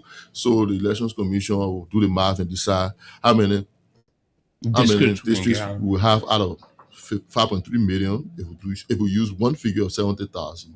What will basically happen is that counties like River G, Bapulu, Grand Crew, River Cess, Bomi, that are sparsely populated would have an issue. Here's the issue they may have. The law also says that the number of districts should not exceed 100, and that every electoral district must stay within a county. Now, that stay within the county is one of the main sticky issues with regards to forming a threshold. So why would Bapulu have a problem? Because, for example, if we do a fixed number of 70,000 or 60,000, and Babulu has 90,000, it means that Babulu can only have one district. Correct. And it means that that district may likely be the entire county, 90,000 persons, which will be way above the threshold of 60,000. Just is just minimum. No, they say the threshold should, they say, Article 80D says each constituency shall have approximately equal. Yeah. So when we say approximately equal, it can be 30,000. But you already said at 70, for example. You see your example. You said at so, 70, it means. But that's what the technician will have to look at. Great. So approximately equal can mean that somebody can have a variance of 20,000. That was not mathematically. That would not be any issue, Vesely. No, mathematically it will not be an issue. No, but if that's an issue, then the technician will not go for that. No, but demography we're talking here. So yes. It's an issue. Yeah, but even if we're talking demography, we're also talking politics, because 20,000 the technical issue is the demography. You know, not the politics. The politics is not the technical issue. No, I'll come to why. That's where interest comes in. That's why I wonder you do on this stuff. There's no interest. No, there has to be that one. Go ahead. Just lay on this one, because Vesely is finding it difficult. No, I'm not. Okay, go ahead. In fact, let me just go straight to what was said so that we get it clear. So what did the legislature decide? The legislature decided, rather than do a carte blanche number, say 40,000, the Elections Commission spreads it across the board and determine how many electoral districts we have. Due to population growth and movements, the legislature decided that they would prescribe a tier-based threshold. Okay. Okay. So the legislature did prescribe a tier-based threshold. What does that mean for the listeners? For the listeners, it means that the legislature set 4 tiers as per the population numbers that we have, and said that any county that has from 0 or from 001 to 3, from 001, let me get the figures correct. I don't want to miss that, because very, very, very, very, very. You go to 3 now, Babu said now. From 0001 to 130,000. Any county that falls within that tier do not add a single seat to that county. Meaning it should maintain the number of seats that they have. Okay. Whether they have 1, 2, 3. Yeah, let them maintain it. Once their population is from 0 to 130,000. Informed by the 2022 census. Yes. Then tier 2 says, once you have from 130,000 and one person to 310,000, add 1 seat. Okay. That's tier 2. Tier 3 is from 310,001 to 700,000, add 2 seats. Okay. And then from 700,001 and above, 3 seats. So any 4 county, tiers. Any county beyond 700,000, 3 seats. Okay. Any county between 700,000 and 310,000, 2 seats. Any county between 310,000 and 130,000, 1 seat. Any county from 130,000 down, don't add any seat. Now, why did the legislature choose to come up with a tier-based approach? So that is like the threshold that yes, that is the prescription that the legislature has set in line with population growth and movement. So Vesely, as mandated by the Constitution. Vesely, I mean, understandably, that is what they should have transmitted to NEC, right? That is what they have done to a resolution and has sent to the Senate for concurrence. Okay, and that once concurred, that is the one that will go to NEC and will determine whether we'll have additional 5 seats, 6 seats, 7 seats. Is that correct? Yeah. But then where is the 16 seats coming because it's simple mathematics. Just like it was done in 2010. Or 2011. Okay, so like the resolution was June up. You're finished doing NEC on the work already. No. We already know. What did the law say? The law did not say the NEC should determine how many seats. It said the NEC should reapportion.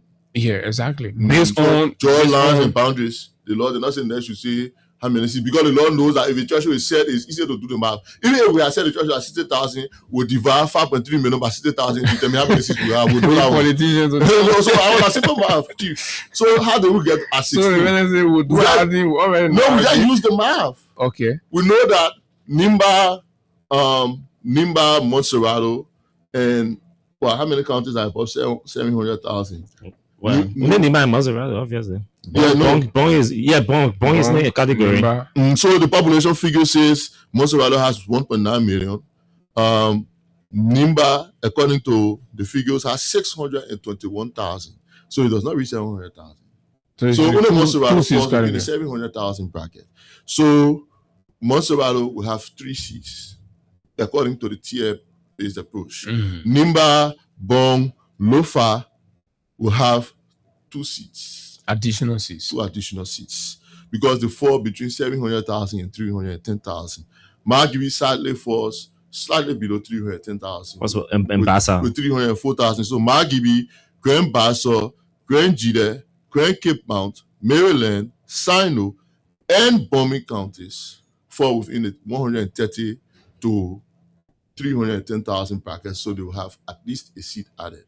And then counties like River G, Grand Crew, Papulu, and River Says will have no seats added to them. That is a TFP. And the legislature, the 55th, agree on that. The House. The House, yeah, sorry, the House. Yeah, as a matter of fact, 53 persons signed that resolution. So it has been forwarded to the Senate. Now we expect that the Senate, they're on recess now.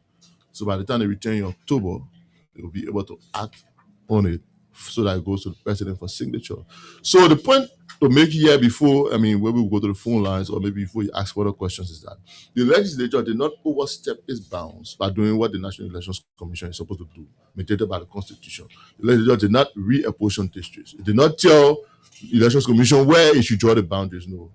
It just told the Elections Commission, this is the threshold you should use. And that's why it was good you came here, because even some of the articles that I read are like clearly telling the public that the legislature, if some people say District 17 will be divided into 2. Exactly. Okay. So and that's the point. Yeah. Right? So, and I like the one you just put in that the legislature has not demarcated the district. So, for example, it is obvious and possible that District 11 could remain just as it is. Exactly. Right? Exactly. Let's not forget now. In Montserrado, for example, they're supposed to add 3 districts. Sure. Because we are now 1.9 million people. Districts that are overpopulated. District 4, for example, is the most populated electoral district in the whole country. District 4, for example, is one district you would expect that district plus surrounding districts could have their lines redrawn. Obviously. So is any district 16, 15, that populated side of Montserrado County 17 is one area you also expect that there could be some redemarcation because of the population density on that end. So are there conversations like that? Are there conversations like that among lawmakers? Oh, Chief, we're talking about additional districts being added that will affect Montserrado, for example. You don't think Montserrado lawmakers could start asking questions amongst themselves? It's pretty obvious now. And there's the point when Kevin. Yeah, it's obvious. When Austin was trying to mention interests. Now, look, the people who wrote the Constitution could have said when NEC validates the result, they take it to NEC, and NEC can do the technical work around demarcation or setting a threshold, setting up a number. Politicians made a law too. You know the reason why they say you should go back to the politicians to determine the threshold is because, look, the politicians have to take things into consideration. They're not just mathematicians or statisticians or technicians who will just sit down and say, okay, let's look at the raw figures. There are things they have to look at beyond the raw figures. When we say population growth and movement, it takes a whole lot. The population is not just a number. It takes into consideration different aspects of the population, right? So when the House decides, okay, let's do a tier-based threshold based on the population, they're also seeing that maybe there are the population is densely situated in a particular part. And for us to ensure that everybody down there has at least equal representation, let's do it like this. they take a lot of things into consideration. And I must say, what I can say is that they're not gerrymandering, right? Okay, and I must say that the tier-based explanation narrative sounds good, right? I mean, we have to be fair with the conversation, looking at the way it's done. If that is supported by law, and I think of course we can go with that. But then the demarcation aspect is the stick. So that's one. In fact, the resolution says that beyond this resolution, no member of the legislature has any power to effect anything regarding that law besides the resolution. Once the resolution has been drawn up and signed, the legislature has no part to play. In fact, the law does it give any guideline to NEC as to how to go about it? NEC has their own standards, their own guidelines. In fact, the Constitution talks about NEC, what NEC should do. It says in Article 80E that immediately following the census and after and before the next election, that NEC should reapportion. And say the NEC should report to the legislature on what they have done. No, the NEC owes the legislature no explanation. What it has done is reapportion. In fact, it is NEC that is supposed to have all these different and this also is committed to that with civil society and all those kind of people to ensure that when the lines are finally drawn, they just bring it back to the legislature and say, this is what we have done. Nothing can be done about it. Residents are under obligation to adhere to one NEC, to the demarcation NEC, obviously, because Austin is in, maybe beyond lucky within the point. He said, no, I couldn't. He under obligation to follow. So, yes, his name is Vesely Smo. He's the media or communications advisor in the office of the speaker. I wanted to speak to concerns before we go to the telephone lines about the speaker's interest. Is being the public that the speaker get interest because he now won't go against other many original countrymen, so he gonna divide a district to create room for he said say he won't run away from countrymen. Yeah, the place say in a stronghold, so countrymen can't go be all the guys. So that's are you what's the speaker's interest? Austin, without attempting to brag, nobody, absolutely nobody can beat Richard Kun in the street. Nobody. I mean, these are obvious. I mean, you expect that to come out of me. Even if it is not, even if the next redemarcation does not affect. In fact, they can keep District 11 as it is. If the speaker decides to recontest in District 11, beat anybody that decides to run. Oh, he has not made that decision. No, I mean, it's still early. The speaker can decide not to run. The speaker can decide that he's running. I mean, that's on him. Yeah, because news also came out that he was going to Sino to contest, and recently we saw him deeply involved in the Sino homecoming and all of that. Well, the speaker hails from Sino, so I mean, you expect people to see those kinds of things. Anything is possible. I can confirm, not deny information about him going to Sino. What I can say is that decision has not been made. So basically 11 people until you hear from the speaker. Yeah, don't. But if the speaker decides to run into 3 level, beat anybody will decide. I mean, I'm telling you. Are you sure about that? Sure. Look, we're discussing the speaker here. We're discussing Richard Kun, ordinary lawmaker. He won back-to-back elections, the first of his kind in District 11. But it was a tough round. It will always be tough. That's politics.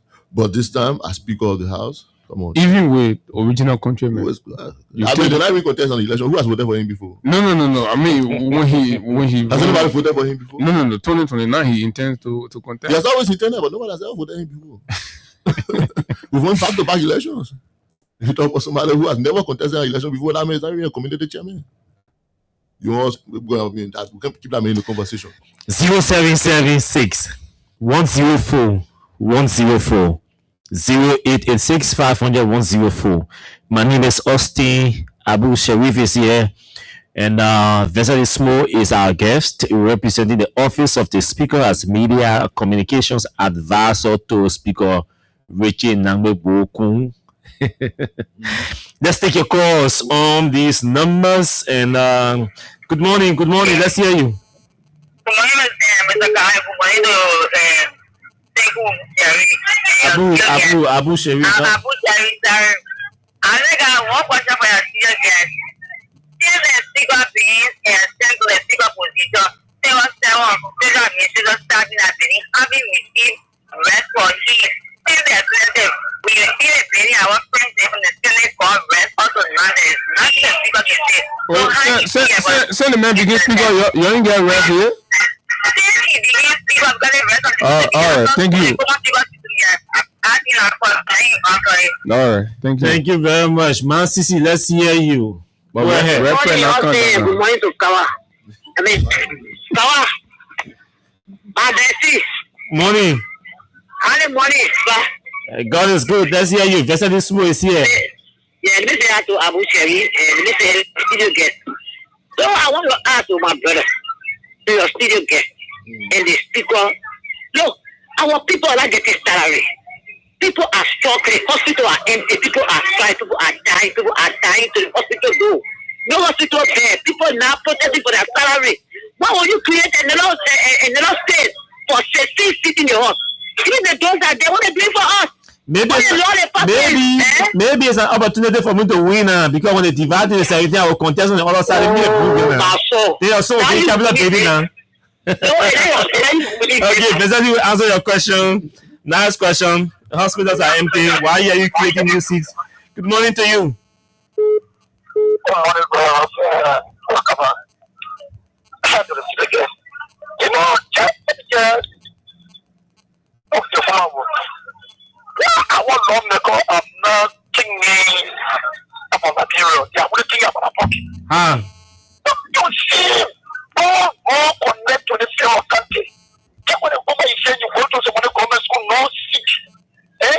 You go to some of the hospital, no hospital there. No electricity, no safe drinking water. Then you talk about legislative seat. So that's what you need. That's what you need. More lawmakers to enhance governance. Okay, let's hear the next person. Good morning. Good morning. Let's hear you. Yeah,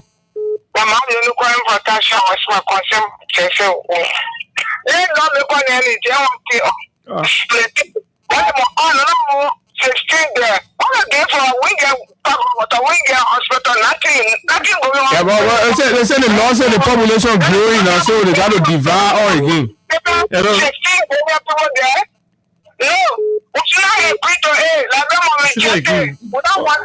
The woman say you must be diesel, man.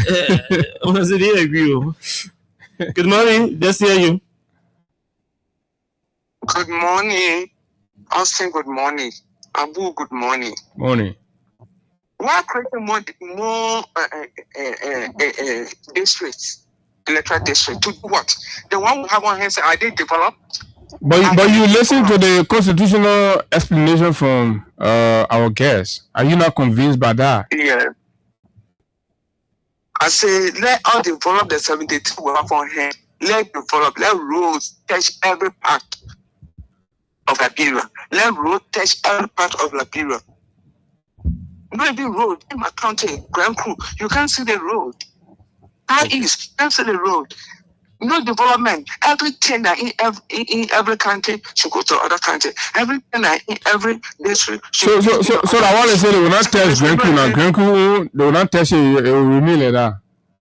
Okay, but the next day, if they do not test Grand Crew, next day, they do not test Sano next day, they will not test Riverside next day. All creating more, they better develop. We're talking about development. They didn't use the money to develop. All right, thank you. No, we don't want more credit. Thank you very much. Eugene Jebo, go ahead. Yeah, thank you, Abu. Thank you so much. And let me say good morning to Austin and to your guests. Abu, you see how the public is rejecting the proposal being made by the lower house. It clearly tells you that the lawmakers, specifically the representatives, are not in the interest of the Liberian people. And besides that, you know, there's the same media consultant who appeared on your show at one point defended the speaker that you're legitimate, and at the end he misled the audience, he misled the public. But we finished passing by that one, and the men the NFO went to election. The man legitimately won the election. So he should not be the one even telling all about law, because the first appearance he made discussing the legal issue about the horse, he misled us. Oh, okay. So, all right. Thank you very much. But any message begins speaker. Yeah. So hello, good morning.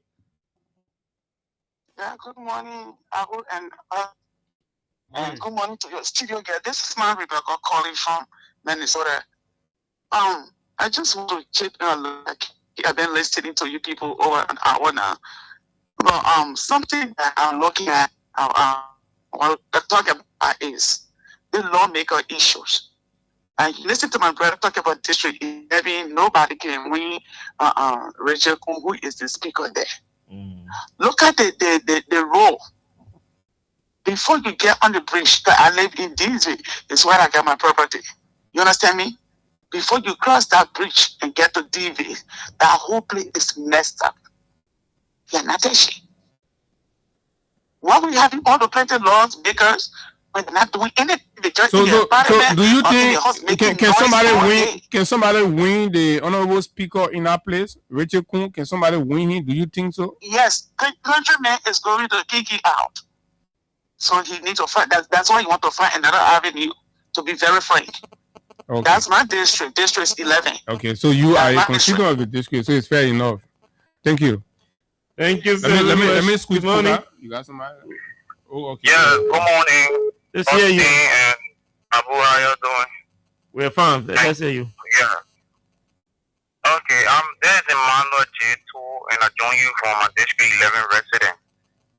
It's a good thing to see my friend Vesely, who I used to admire on Prime FM. What do you mean you used to? His boss. You admire the man? Anyway. Yeah, sometimes he become very controversial, and sometimes. Anyway, man, in a different seat now, so y'all need to be adjusting. What? I say it's in a different seat. So just go ahead with your point. Yeah. So the main issue here is I understand where Vesely coming from. That's why I don't want to go there. But at this point in time, are we in a haste to create a new seat? According to what he read, the number of people in the district shouldn't exceed 100,000, and then the lawmaker, in their wisdom, can apportion or whatever. No, that's the number of seats. That's the number of seats. Shouldn't like lawmaker seats shouldn't go more than 100. No, he said each district population shouldn't exceed, according to what you are reading, shouldn't exceed 100,000. No, that's why I'm correcting you now. Okay. You didn't hear him. Okay, well. so you 1 minute. He was not. He didn't say each district. He said they did the apportionment, the threshold into 4 tiers. Okay, with different population density. So, but he will speak to your concern. Just go ahead with your concern. Yeah, no, I got that part when he said I think the threshold of 130,000. They may agree. So, Poka, if you can call, we'll take you quickly, and then we'll go to Vesely. So, let me squeeze Poka. Poka Rapper, go ahead. 30 seconds. Thank you very much, Abu. Often attempts to still get for the United Nations, for the public, I'm Poka Robert, and I don't use this money for unknown destinations. Unknown destination. Unknown. Go ahead, Pokat. I want for still get to retract that statement that nobody can have a Kennedy or a speaker. What did they retry again? Jago Conte again, baby. It is a video I see the what do you think? You think somebody can beat the man? It is a video why you see the people already see the shadow. That why you see open another artificial seat. The man will be flogged. The man have killed actually or develop more than him to the extent the person has lost the whole shadow on the political scene. They get one more dogger. They call again more dogger. You don't know, you don't know that. Now, uno Kennedy, I call mother doggers. Mother doggers, they call again anymore. Okay, so you think General will beat this the speaker? The General is right near the speaker. It is near the speaker. The speaker number 1 here. He have finished very interview. Tell the General how the speaker feels a kid, man. The man gets this again. The man has run the whole policy. Okay, we'll see. That is your ward versus the speaker office, and of course we'll see what happens turning to the number. Basically, those are the I'm sure you can respond to the concerns, like the concerns about the decision taken by the House and the other political one. You can treat it the way you want to treat it. There was one thing that I picked up on, and is that more people are concerned with number of seats being added to the House amidst tough economic times. Their concerns are genuine Unfortunately, they're not as genuine as the law. The law says... You mean the people? Yeah. How the people think, how they feel. The The laws are made for them. Yeah, but the law is written as it is. It does not take into consideration the feelings of people. The law says that when the population grows, we should increase the number of representatives we have. That is what the law says. It's not the 55th legislature that decided that, not the 52nd or the 54th. The people who wrote that law wrote it in 1986. Some of them are still around. People should ask why they wrote it like that. But that's what it says. And for any society to try, for us to have a good economy, for us to have things moving as people want them to, we must firstly respect our laws. The legislature is respecting the law. People say, why the legislature paying attention to respecting the law? Well, they have no option. They must respect the law. They are lawmakers, so they must respect the law. The same law says you should care for the welfare. No, yeah, but the same law that says that, we should out of the sea. So let's respect all the laws. We're respecting this one, we respect the other one as all go in line. But why are you putting it on first? The next point I'm making here, because that is what it's in their purview to do now. Okay. Is the executive that decide that takes basically directly responds to the well-being of the people. Let's talk about people asking questions about the implication of additional seats on development. Well, people don't see it. Well, as it is now, let's give a practical example quickly. If each lawmaker receives 40,000 for district development fund, and say, let's take Bernard Benson, for example, in District 17, see how vast District 17 is with the population.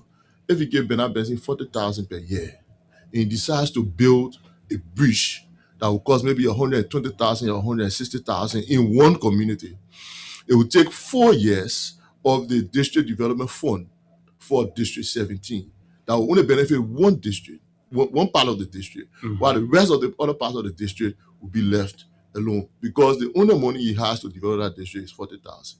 If the number of seats increase, it will reduce the population size so that at least one lawmaker is catering to maybe only 5 or 6 communities. Then you have 2 lawmakers there. Yes. So it means that if you share the money on the 2 lawmakers, while development is ongoing in this part of the district, that other lawmaker is also carrying out development in that part of the district. When the people say equal representation under the law, that is basically what they're trying to say. Because development will trickle down evenly if lawmakers are at least representing proportionately the number of people that are existing in the country. On the District 11 issue, I mean, we can go on, everybody will have their say, but the honest truth is that the records have shown that Rachel Kuhn was an ordinary Liberian citizen, won that district in 2017, won it as a lawmaker in 2020. But the fact is that your position is being contested. It has always been contested. By members of the district. And the fact that he is now the Speaker of the House, and just to make this clarity before we go, it is not the Speaker that decided that they should do new districts because, quote unquote, he wants to do demarcation and stay on the sides. It's the law. In fact, it's not the Speaker that will decide where they will draw the line. The people at NEC will make that decision. And when that decision is made, regardless of where the Speaker will fall, regardless, the Speaker will beat anybody face down. That's a fair posting. Okay, there's more. And folks, that's all the time we've got to be here. We're going to be here tomorrow, obviously, to talk to you more about other issues. My name is Abu, and this is how I like to take leave of you. When they were coming, they said they were liberate. The Speaker will beat anybody face down. Thanks to you, Vesely. Thanks to Abu. Thanks to all of you for following us and watching us this morning. Until we see tomorrow, by God's grace, my name is Austin Kawa. Do have yourselves blessed moments in your respective areas. Our children, freedom fighter, you destroy our country.